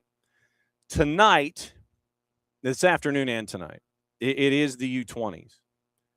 5 o'clock this afternoon, Haiti and Cuba are going to have their day in the sun. 10 o'clock tonight, El Salvador and the United States. And so that's the two matchups today. Is we're in the group stage for the U20s. U.S. It's 3 groups, 12 teams total. Group A is the U.S., Cuba, El Salvador, and Haiti. Group B, Mexico, Guatemala, Costa Rica, and Antigua and Barbuda. Group C, Canada, Jamaica, Honduras, and Panama. And so we start the second day of match day 2s with Group A, with activity involving Haiti, Cuba, El Salvador, and the U.S. And we saw it in the World Cup, and we're also seeing it in the U20s, where Haiti as a nation continues to persevere on the athletic stage with everything going on around them back home. In the World Cup, it was literally they had no home stadium. They were in Curacao. They were in neighboring islands. They were trying to qualify, and they were doing it in their homes away from home. And what I wanted to do this morning was kind of remind us and introduce us to stuff that we may not know or might have just remembered about this whole thing, and understand about Haiti and their struggles and persevering through all of this. And to help us with that, we go back to Morehouse and catch up with our friend Dr. Howard Jean-Denis, and we find out what's going on. Wow, look at you with all the artwork, man. You're like in a different studio space with us this morning. That's my wife's artwork. I do a little bit, but she's better than me. Hey, look, it's when the boss wants stuff that is hung, you sit there and you go, yes, ma'am. That is absolutely how this goes.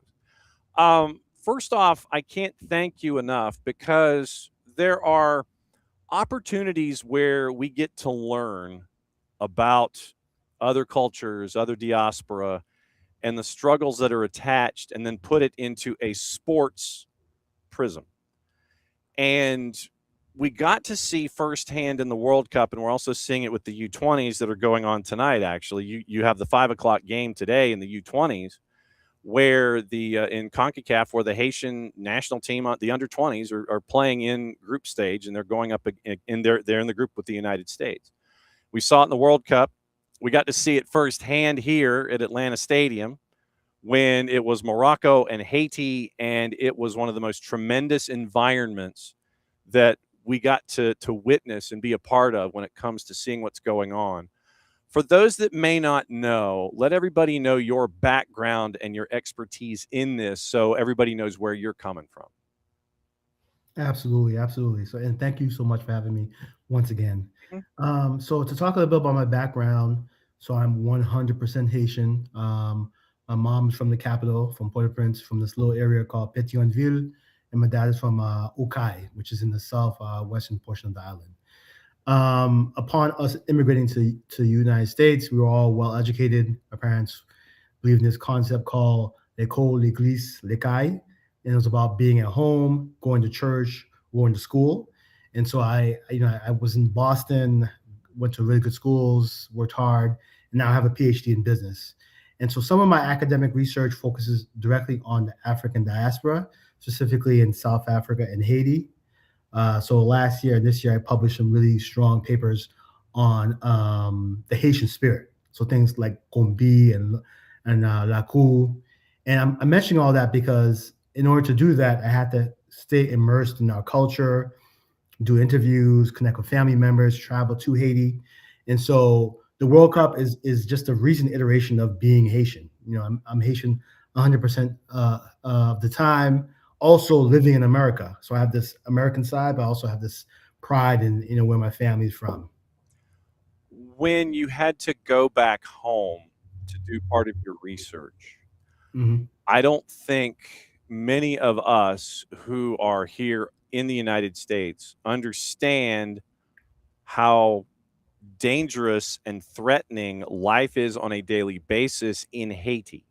So for those of us that are shielded here, how dangerous is it now? It depends on what city you're in, and most people say that who go to Haiti frequently. So if we're talking about the capital, we're talking about some of the more populous cities. Yes, it can be rather dangerous because of the gangs, as most people know, because of the roads being very dilapidated, and lack of electricity in certain parts of the city. If you go outside of the capital, places like Okap, Cap Haitien, was where we once had a king from 1804 to 1820. It's beautiful. Not to say Port-au-Prince is not beautiful, but it's relatively safe. You can fly into Cap Haitien, Okap. There's an airport there, and it's peaceful. There's lots of entrepreneurs. Same thing with Jacmel, which is towards the south. And so, in terms of my experiences, and this is not unlike some of the players who played on the national team. Like you talking about U20 and national team. A lot of them were born to Haitian parents, but born in other countries like France or the United States, like myself. And so, going back to Haiti, it's like a visceral experience, a visceral reaction because you're so excited to feel the music, eat the food, see your people.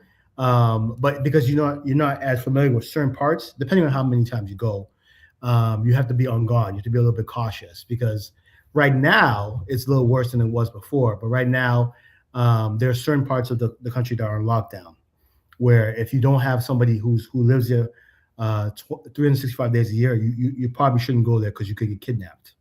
But at other times, like a year ago, 2 years ago, 10 years ago, you can go more freely and have do more activities. And you're also dealing with Mother Nature and having to fight through hurricanes.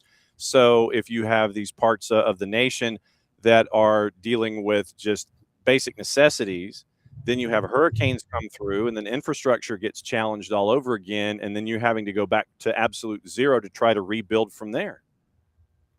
Yes, and we've been working on trying to change that, but as we know that if the country's on a certain tectonic plate, you can't really change that. The only thing you can do is disaster-proof the buildings and the materials. And so, since the 2010 earthquake, there's been a lot of construction workers that I'm familiar with who've tried to build the infrastructure so that it's resistant. But you're right. If there's a hurricane or a tornado, it's very, very difficult for your building to stay intact because of how densely packed some of the cities are. And so if this happens in Los Angeles and Atlanta and in New York and Paris, the recovery time is much, much shorter. And so that's also a concern. I agree. And that's one of the reasons why the national team hasn't been able to play and practice as much in Haiti. And so as I watch with admiration, the Spanish team, they have this tika-taka style. They're so well knit, and they get to practice there, right? And a lot of other nations have that. Whereas, as you mentioned earlier, we had to practice in Curacao and other places, so we couldn't, build camaraderie in Haiti. How difficult is it for just basic contact and getting back in touch with everyone back on the island? I mean, to have normal communication and just understand, hey, checking in on you, how things are, how when it comes to just keeping track of folks because of the gangs, because of all of the issues, and because of the infrastructure, how difficult is normal communication? Well, once again, depending on where you're at, it can be very difficult to relatively easy. Right. And so I mentioned 2 cities. I can mention some more. But in certain cities, the infrastructure is strong. There's access to ports. There's access to strong electricity and so forth. And so in those areas, and I can keep mentioning Cap Haitien because a lot of us talk about that being a great place to go to. It's great. It's normal. But in other areas, as you're alluding to, because of and the national election is a big issue. So because Haiti has had a lot of political instability, our last elected president was assassinated, as some know. So we don't have official duly elected president now. There's been a lack of investment in this infrastructure. And so the internet connectivity is really weak in certain places. And so if your family member is in a certain place, you have to use WhatsApp, and WhatsApp does work pretty well. So okay. When it comes to, you mentioned the government structure or lack thereof right now. When it comes to just kind of understanding how things are, when you go back, how would you best describe how things are because you don't have a duly elected president, because I imagine you have a voting populace that wants to exercise their rights to vote. What's it like to have to kind of go up against that and go up against that wall all the time, where you're having issues because of gangs and lack of actual elections and things like that? The political structure. When you look at it, what sticks in your head about it these days? Well, I think it feels like a perpetual state of survival, a survival mode, where dealing with certain individuals that are very difficult to persuade, to push to do the right thing, to pass a certain initiative that's going to help their local populace. And so people, the citizens will work around that. They'll figure out ways to commune, to collaborate, to build what they need to build. But it's always in a survival, in a suboptimal state. And so once again, there are some things that we make 2 steps forward, 3 steps back, and then one step back and 3 steps forward in certain areas. And so there's a strong possibility that there's going to be a election at the end of this year to the beginning of next year. And so the individuals who are part of the task force, we have a task force now there's a prime minister in the task force that's ruling Haiti right now, not a president. And so he's the de facto president, the current leader now. Once we have someone who's duly elected, we feel like a lot of these things will be much, much easier, because we've seen in different places that once we have the resources, the opportunities, the support, Haitians thrive just like any other human being. But right now it is difficult for that reason. Yes. How does sport play into all of this as a part of the fabric and appreciation for what Haitians can do to persevere through all of this? I would say that, like most humans, we like entertainment, we like spectacle. I've been all around the world, to pretty much every continent except for Antarctica, and the Haitians, we want to have symbols of ourselves that are excellent. So Naomi Grand-Pierre, she won an Olympic gold medal. We got Jimmy Jean-Louis, the famous actor, Wyclef Jean. The former president of Harvard was also a Haitian American. But with respect to sport, I remember during the World Cup, the third game where we scored 2 goals against Morocco. Yep. And there were fantastic goals, particularly the second one, Isidore. Oh, and dang. I was like, we're gonna win. It felt so good. So to me, I just want to snapshot that very specific moment after Isidore. So Joseph's goal was amazing, even though they called it an own goal by Bounou, the Moroccan keeper. Right. But when Isidore scored, we were up, I think, 2-1 at that point. And that feeling is what you're describing right now, is the feeling that we can be excellent. We deserve excellence, not just making it by or losing. And I think sport provides that the entry point, that door for Haitians to be excellent in education and medicine and whatever we aim to be. So we expect to be here in the World Cup in 2030, and we're working on that right now, as you know. No doubt. So what was it like for you to see the diaspora show up as much as they did here for that Morocco match? Because the building was 50-50. I mean, you had 68,000 people downtown, and it was 50-50, and it was loud, and it was a party. What was it like? Did that surprise you that many folks showed up for a match that, while it meant nothing in the standings, it was the last match that was going to be there? What was that like to see? It was amazing. It's I guess it's like you pinch yourself, you think, wow, is this really happening? Because your elders, in the Haitian culture, we call them Grand Moon, like the elders, the ancestors, the older people. They remind us that our last appearance was 52 years ago, right? Mm-hmm. And so this may be the only time, depending on how we do, if you don't do well, that we'll ever see Haitians in this spotlight. And so that in that moment, I had lots of friends, I had colleagues, I had my wife and kids. I had my one of my cousins flew in from DC, and he went to the match. And then I had a dean at Morehouse who's also Haitian. She was at the match. She was sending pictures, and we were at the watch party in Decatur. And then it was a moment of solidarity where we were like, it's almost like waiting for a presidential election when your candidate is winning or losing, and you're like, oh, you're on pins and needles. It felt really good because we felt seen, we felt excited, we felt hopeful, and we're not done. We're just getting started. There was a bit of a discussion back and forth with the organizers of the tournament early on, where there was supposed to be a representation of a famous battle on the jersey. And because apparently it was interpreted as something involving war or whatever the wording was, that had to be removed. And the Haitians had to kind of get jerseys made on the hop that didn't have that stuff on it. It was a representation of a battle that was the year before independence, but there really isn't any kind of actual photograph. There isn't any kind of actual artwork or anything to it. It was a representation of a moment of how we imagined it to be, if you were Haitian, and they had to remove that off of the jersey. I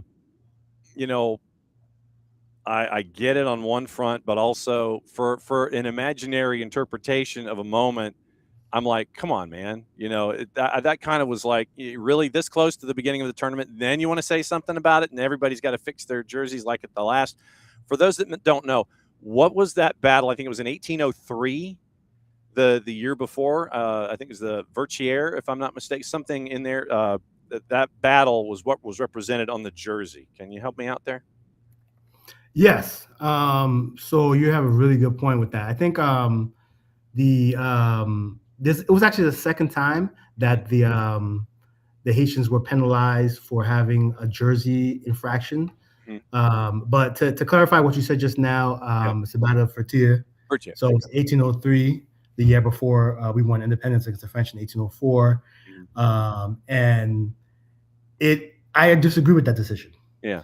I also disagree with and I'll explain why. I also disagree with the previous decision in 2026, where we were going to have, I think it was Toussaint Louverture. It was one of our founding fathers was supposed to be on the jersey as well. And so both reasons saying we didn't want political symbols on the jerseys. Yes. And so we looked at nations like that, but it came down twice in 1 year. And so I have a long-winded answer with this, but this is a really good question. We got time, and we got time. It's all good.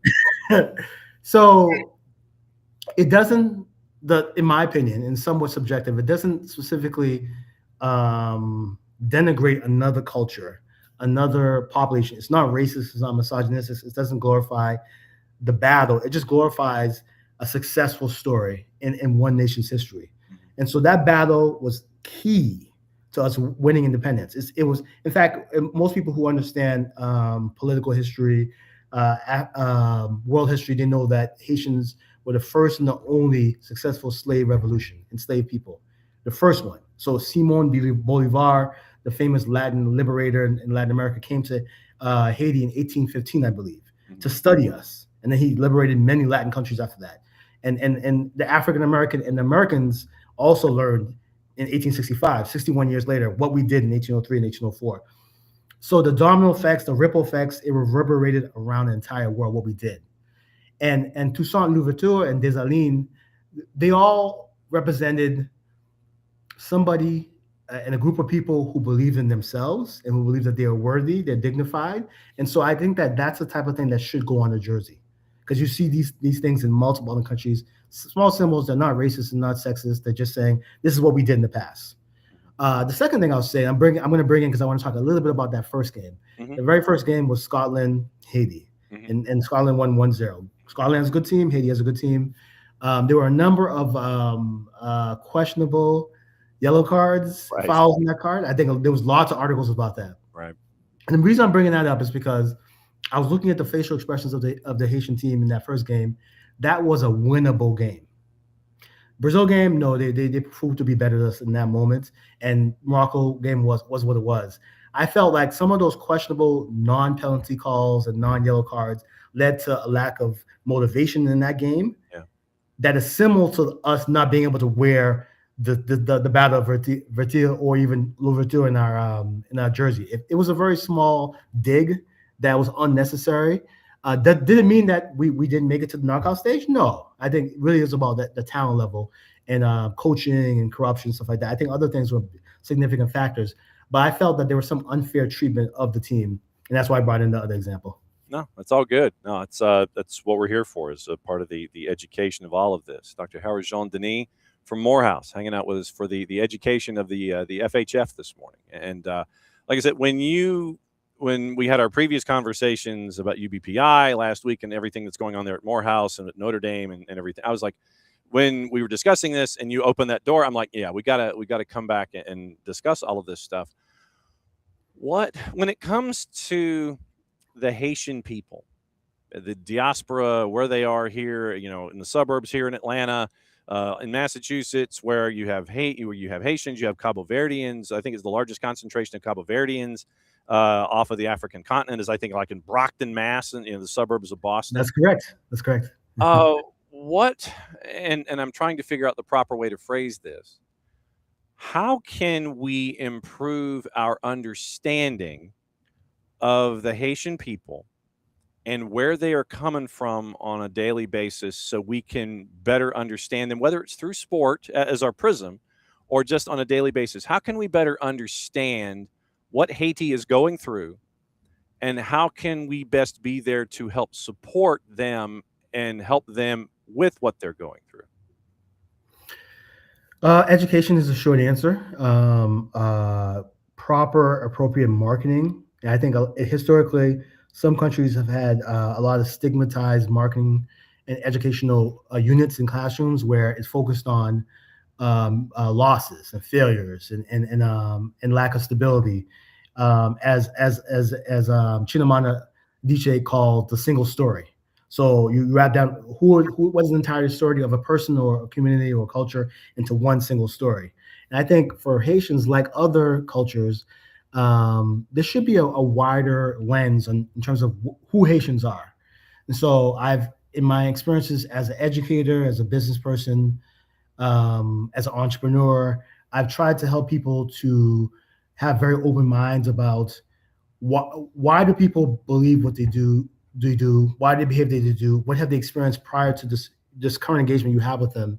And I think that a lot of people have been receptive to teaching a lot more about the religion, the spirituality, some of the colonial things that have happened in the past have led to the current behaviors now. And also when it comes to, like you mentioned, sport, and we can bring in some other countries as well. Like when we talk about France or England had an amazing tournament. France had an amazing tournament. Half of those teams are of African descent, right? But they chose to play for France and play for England. And I think that's their choice. It was the right choice because they wanted to do that choice. However, when I mentioned colonial just now, I think there should be more discussion about how and why and when these countries like Cameroon, where Mbappe is from, or I can name a lot of other players, but I won't go down that route. But I'll say that the full picture means learning more about what's going on in the country, how does that affect behavior, how does that affect migration patterns, and showing the full picture will allow people to humanize others. So, for example, when Christians talk about Muslims, they then have a single story. Same thing when Muslims talk about Christians, when white versus black, women versus men. I think the full story requires patience.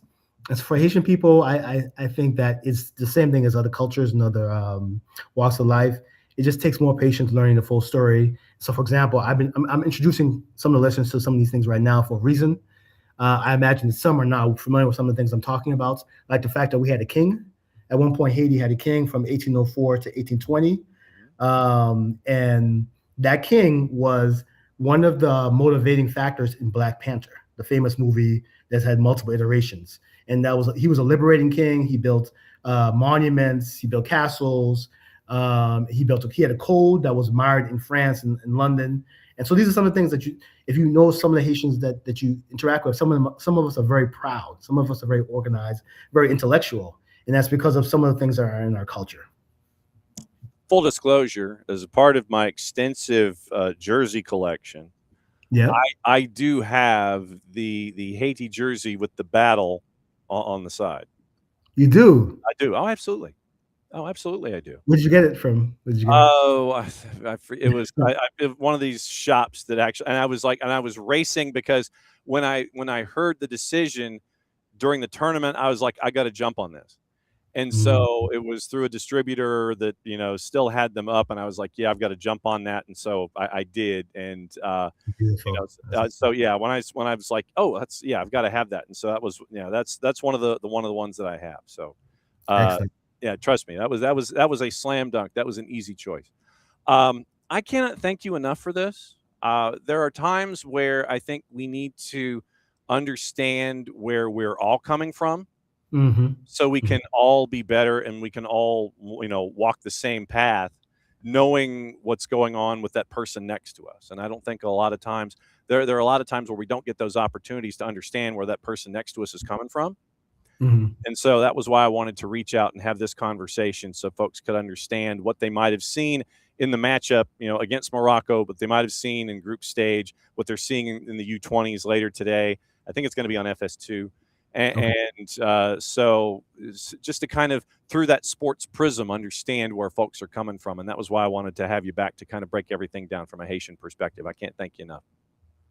Yeah, and the feeling is mutual. Thank you so much for allowing me to come back again.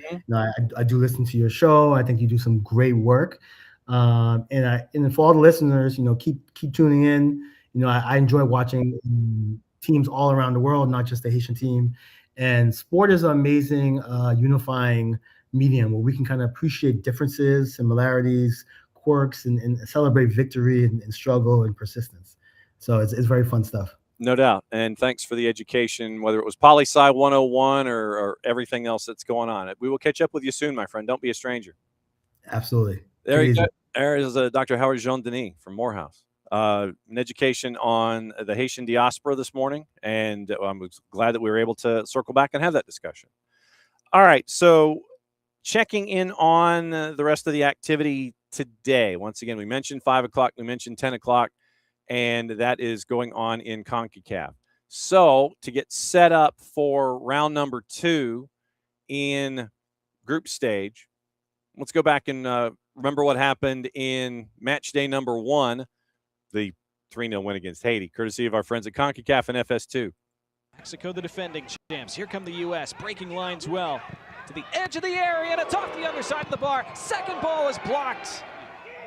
Thinking about shooting, Gusky clips it instead. Far side, open man, and they score! Klapia, who had clipped the underside of the bar about 15 minutes ago, buried it in the top corner this time.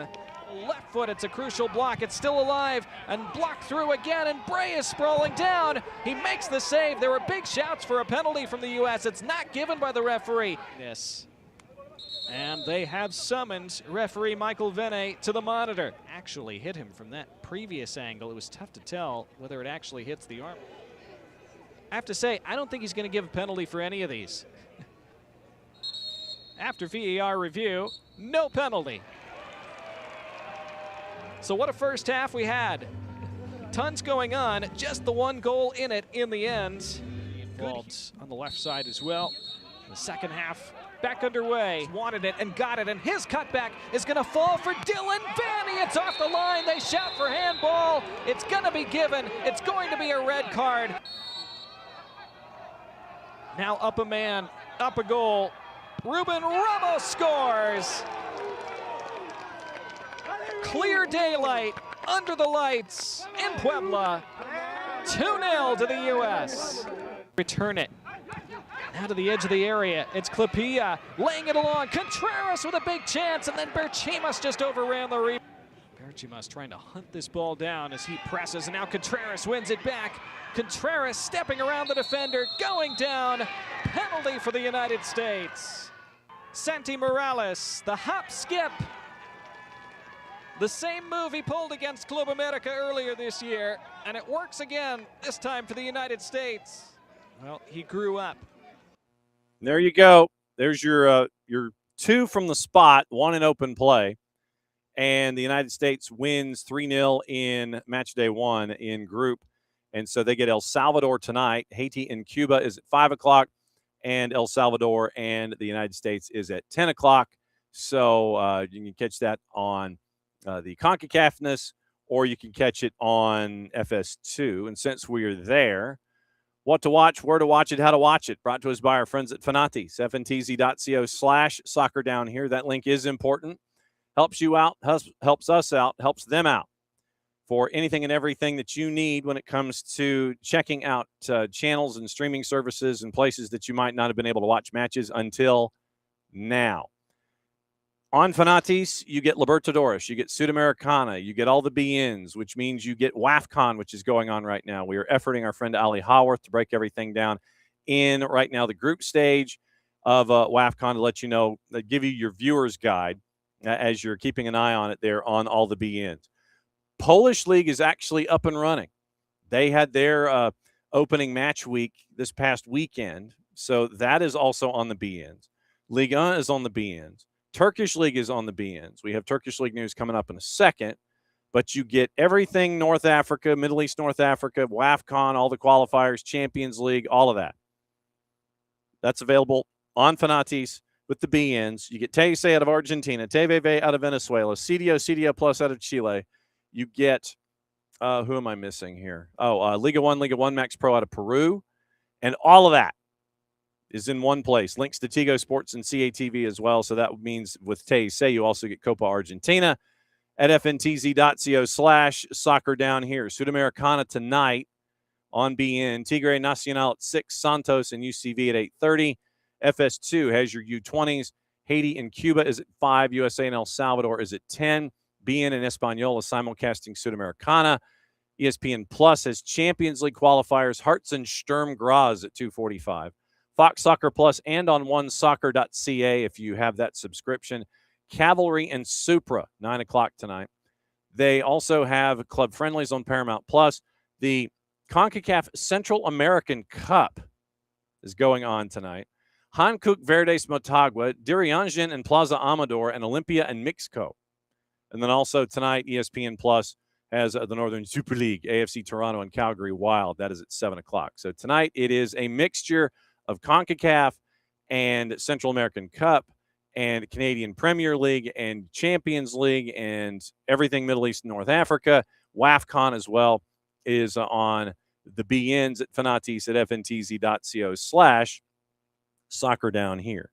Couple of news and notes that we have to get into this morning.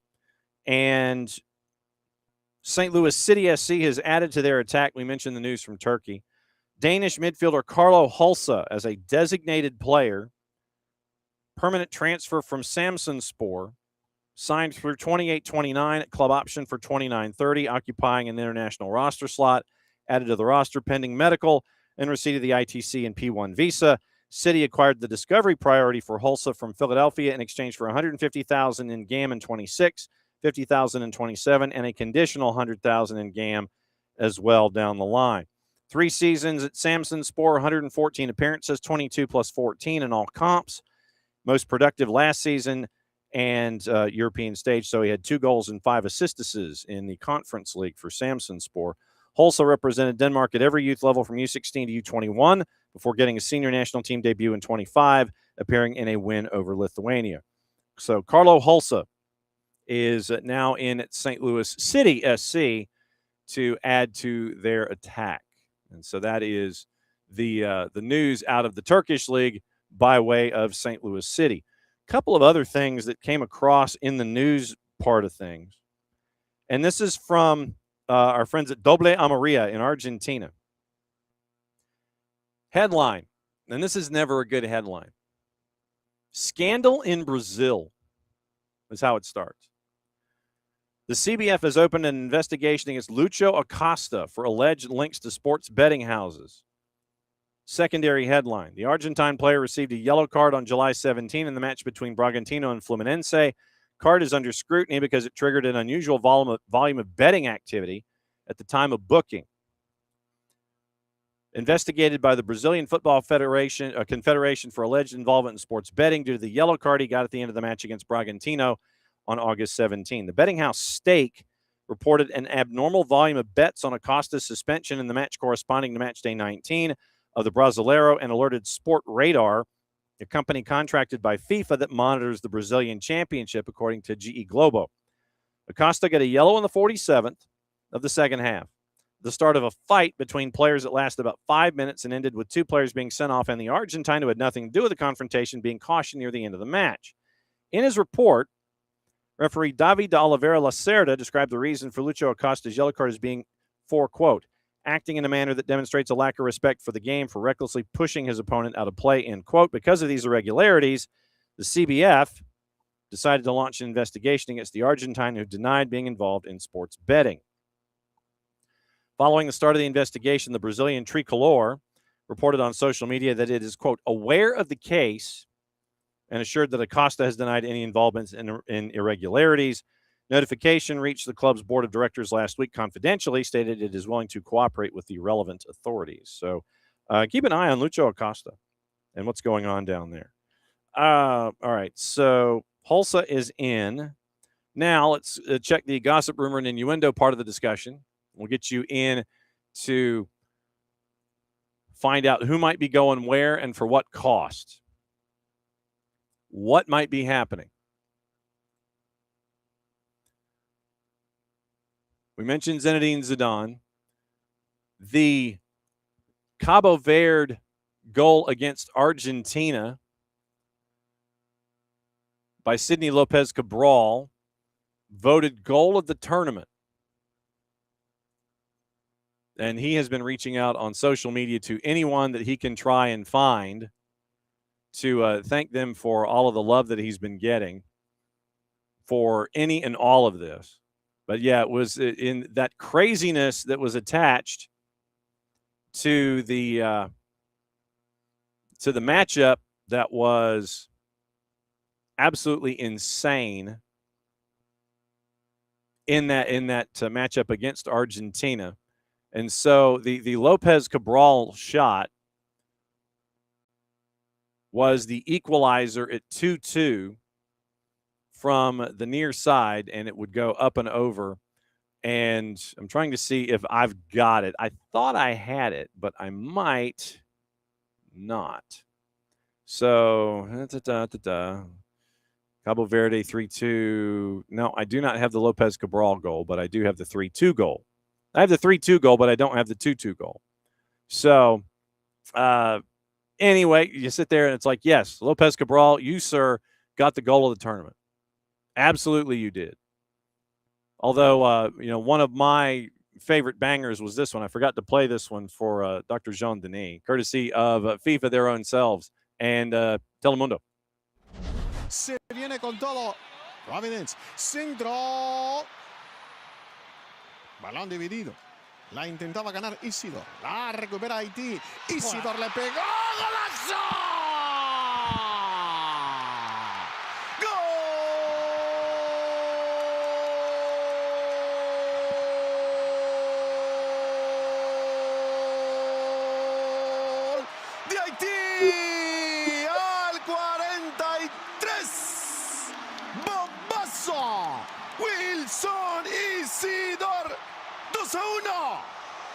Festejen, griten, bailen, agárrense entre ustedes, todo el pueblo haitiano. La gran sorpresa de esta tercera fecha, de la fecha final de la fase de grupos.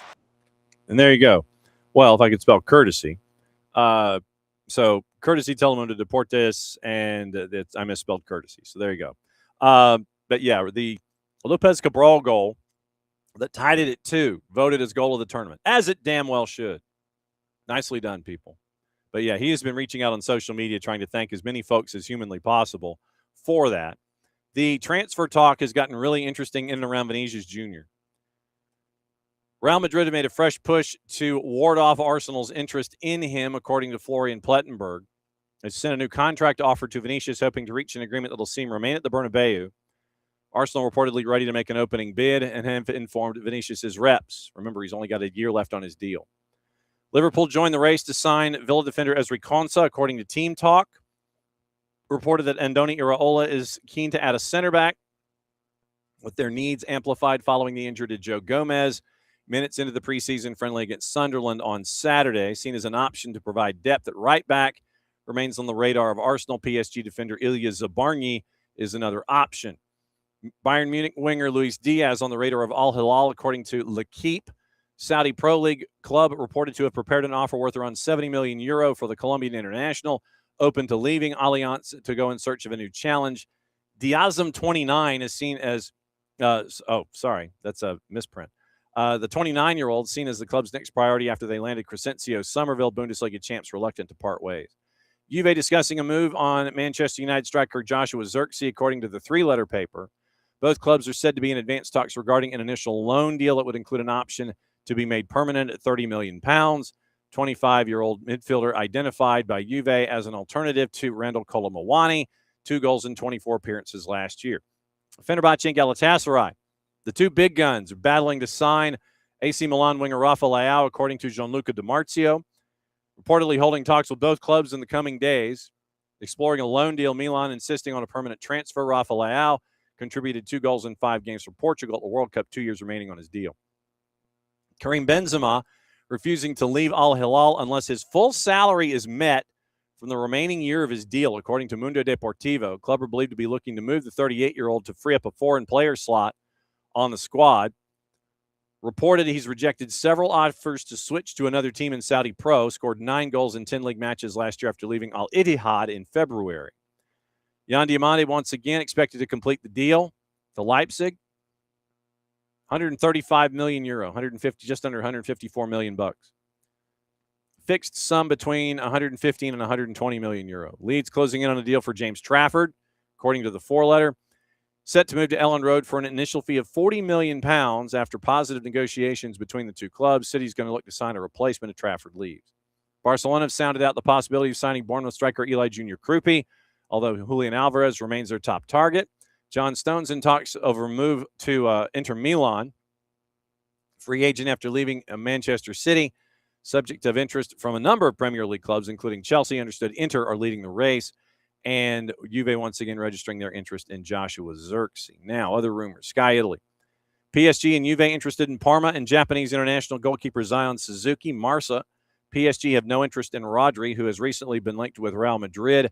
Word came out from Manchester City this morning that he has come out of a minor back surgery and is recovering. Galatasaray striker Victor Osimhen wants to make a switch to the Premier League, according to Team Talk. Porto aren't considering an approach for Al Hilal striker Darwin Nunez, despite reports he's been linked with a potential move to Major League Soccer, according to Abola. We kind of know that. Gazeta, Besiktas losing patience with Dusan Vlahovic, who's yet to respond to their offer. Tuto Sport, Juve keen on Bayer Leverkusen attacking midfielder Karim Alibegovic, despite the competition from Chelsea. Ipswich interested in Fulham midfielder Sasha Lukic. That's from the East Anglian Daily Times. Mundo Deportivo, Newcastle, Brighton, and Villa keen on Sevilla winger Ruben Vargas. Plettenberg again. Villa remain in talks regarding a move for Nicholas Jackson from Chelsea. And HLN, not headline news, but HLN, Dortmund set to sign Genk attacking midfielder Kos Karetsis. Now, let's check in with our buddy Ben Jacobs, who has been incredibly busy this morning. So, Ben is saying the following. Let's see. Martin Ziegler an hour ago. FIFA's president Gianni Infantino planning to sell stakes in the World Cup to private investors under a scheme, but that's just the England word. Basically a plan, a business plan, that could potentially earn him tens of millions of pounds. Investor discussions held with figures close to folks in Washington, D.C. UEFA statement in response to the Ziegler article crosses a line that football's governing institutions should never cross, plus more. Ibrahim Sangare has signed a new deal at Forest until the summer of 29. Hannah Hampton signed a new 2-year deal with Chelsea. No contract or pen hovering over said contract, but just a smiling photo of her on a park bench or a picnic table. Manchester City confirming Josko Vardiol signing a new deal through the summer of 2031.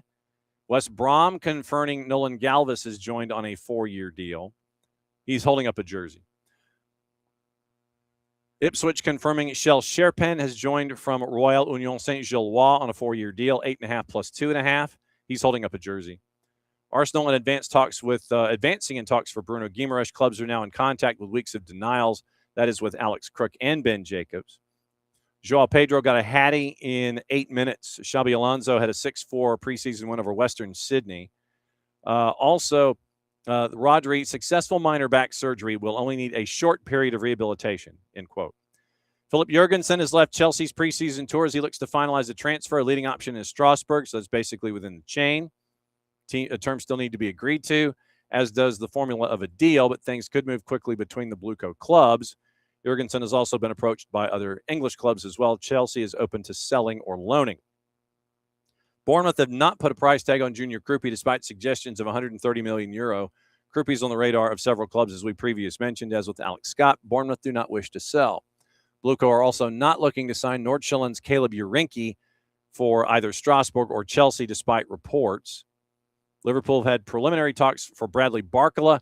Formal club-to-club negotiations yet to begin, likely it changes soon. PSG's starting point is €170 million. Liverpool view that as inflated and unrealistic. Liverpool also tried to get Barcola last summer when he was valued around 85. Liverpool have no intention to pay double that number now. PSG's position is informed by other deals. Elliot Anderson's at 116 and Morgan Rogers at 117 million pounds. Liverpool factor in Barcola's desire to leave and the fact he's got 2 years left on his deal, feeling within the club as if an agreement isn't reached. PSG risk losing Barcola for far cheaper in 27, given he has no desire to sign a new deal. John Stones, once again, according to Fabrizio Romano, expected to formalize his move to Inter this week, verbally agreeing to a 2-year deal. Danny Welbeck now has broad terms in place to join Chelsea from Brighton, prepared to sanction a sale. Chelsea now confident on a fee. And there was one other thing that I wanted to get into that I saw, and it might take a little bit of getting into this morning.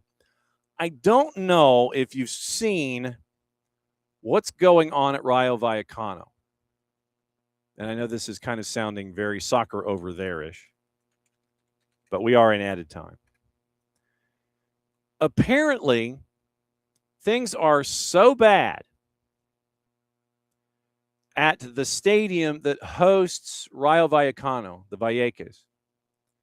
The community of Madrid has withdrawn the Vallecas concession from Rayo and will urgently intervene in the stadium. Quote, it was not possible to guarantee people's health or sanitation. 18 days to go before their league debut. The community of Madrid, the owner of the stadium, Vallecas, prohibits it from playing in the field by withdrawing the administrative concession. Marca reports that the Madrid regional government have been horrified upon learning the audit results and will urgently begin works in Vallecas, which will last between 2 and 6 months because currently there is a real danger that some tragedy could occur due to the multitude of deficiencies found in the stadium. Audit of the ground has found it needs urgent repairs, with the statement from the government pointing out the club has a direct responsibility and obligation as part of the contract to maintain the stadium. Statement was also attached with images of what they found at the ground, and it looks like a dumping ground. It really does. It's a damn dumping ground. And so they have lost permission, Rayo Vallecano, to host matches at the Estadio de Vallecas after serious safety and maintenance issues were found after an inspection. The photos are disgusting. And so Vallecano's license to be at Vallecas has been blown up. 18 days before the season starts, 24 days before their home debut, and Rayo Vallecano has to go find a new place to play. I mean, literally, you can go on there and you can find the pictures, and it literally does look like a garbage dump.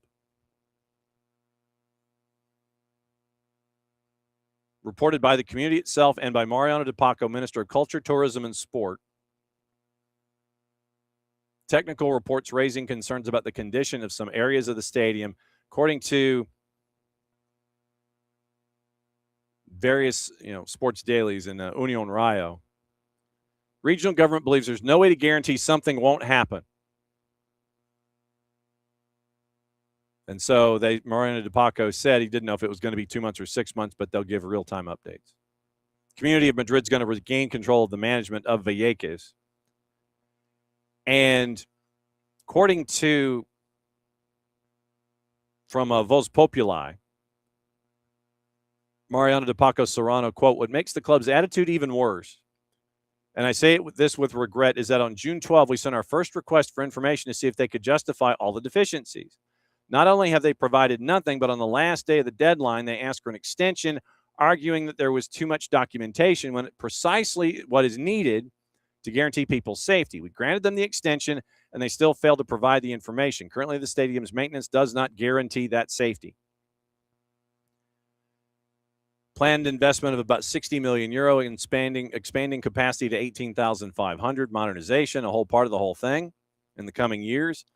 But right now, Vallecas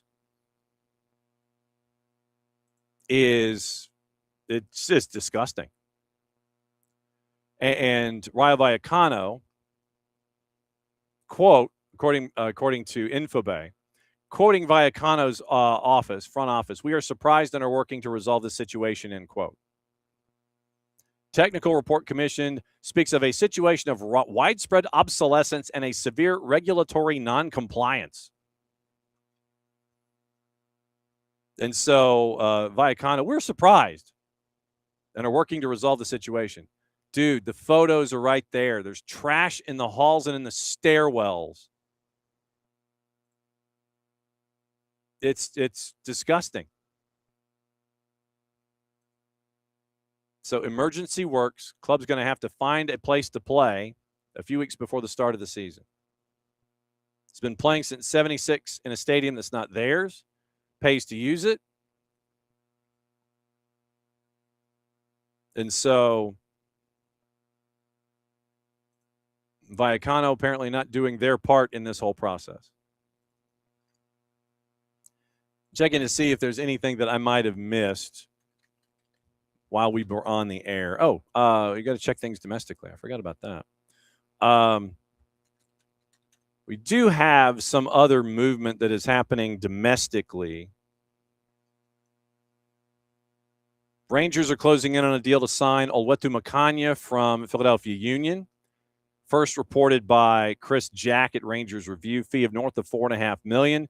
Union get a sell-on clause. Apparently, it's a big percentage. And Makanya, who did not return from South Africa after the World Cup, trying to push his move to Europe, got his transfer. So I think that's probably the largest piece of news that has come out today, has to do with Olwetu Makanya.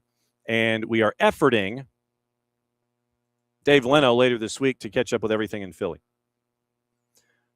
All right, let me see who's here today. Let me say hi to everybody.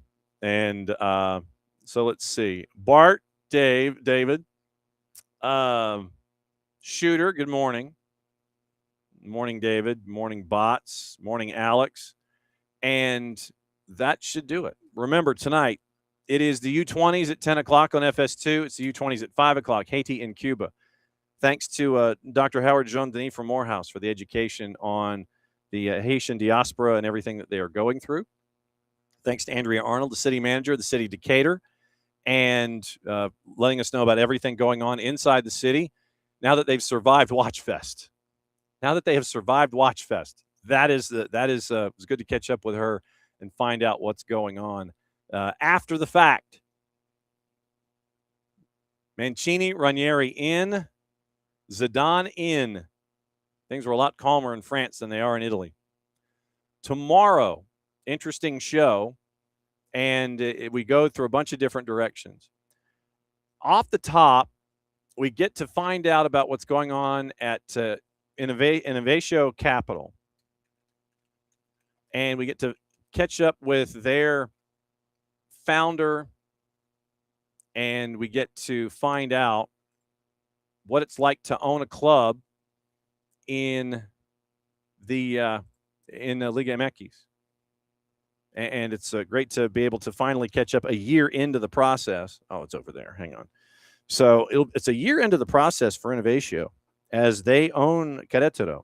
And so it's going to be Mark Spiegel is going to be joining us. Their founder, he's going to be joining us off the top to let us know what it's like to own a team in Liga MX.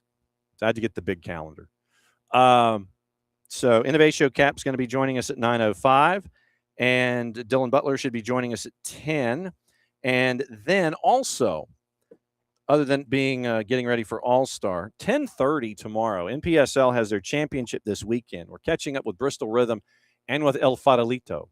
But tomorrow at 10:30, we get to catch up with the keeper for Bristol Rhythm, Noé Delmati, a junior at East Tennessee State from Bondieu, France, transferred from Tusculum.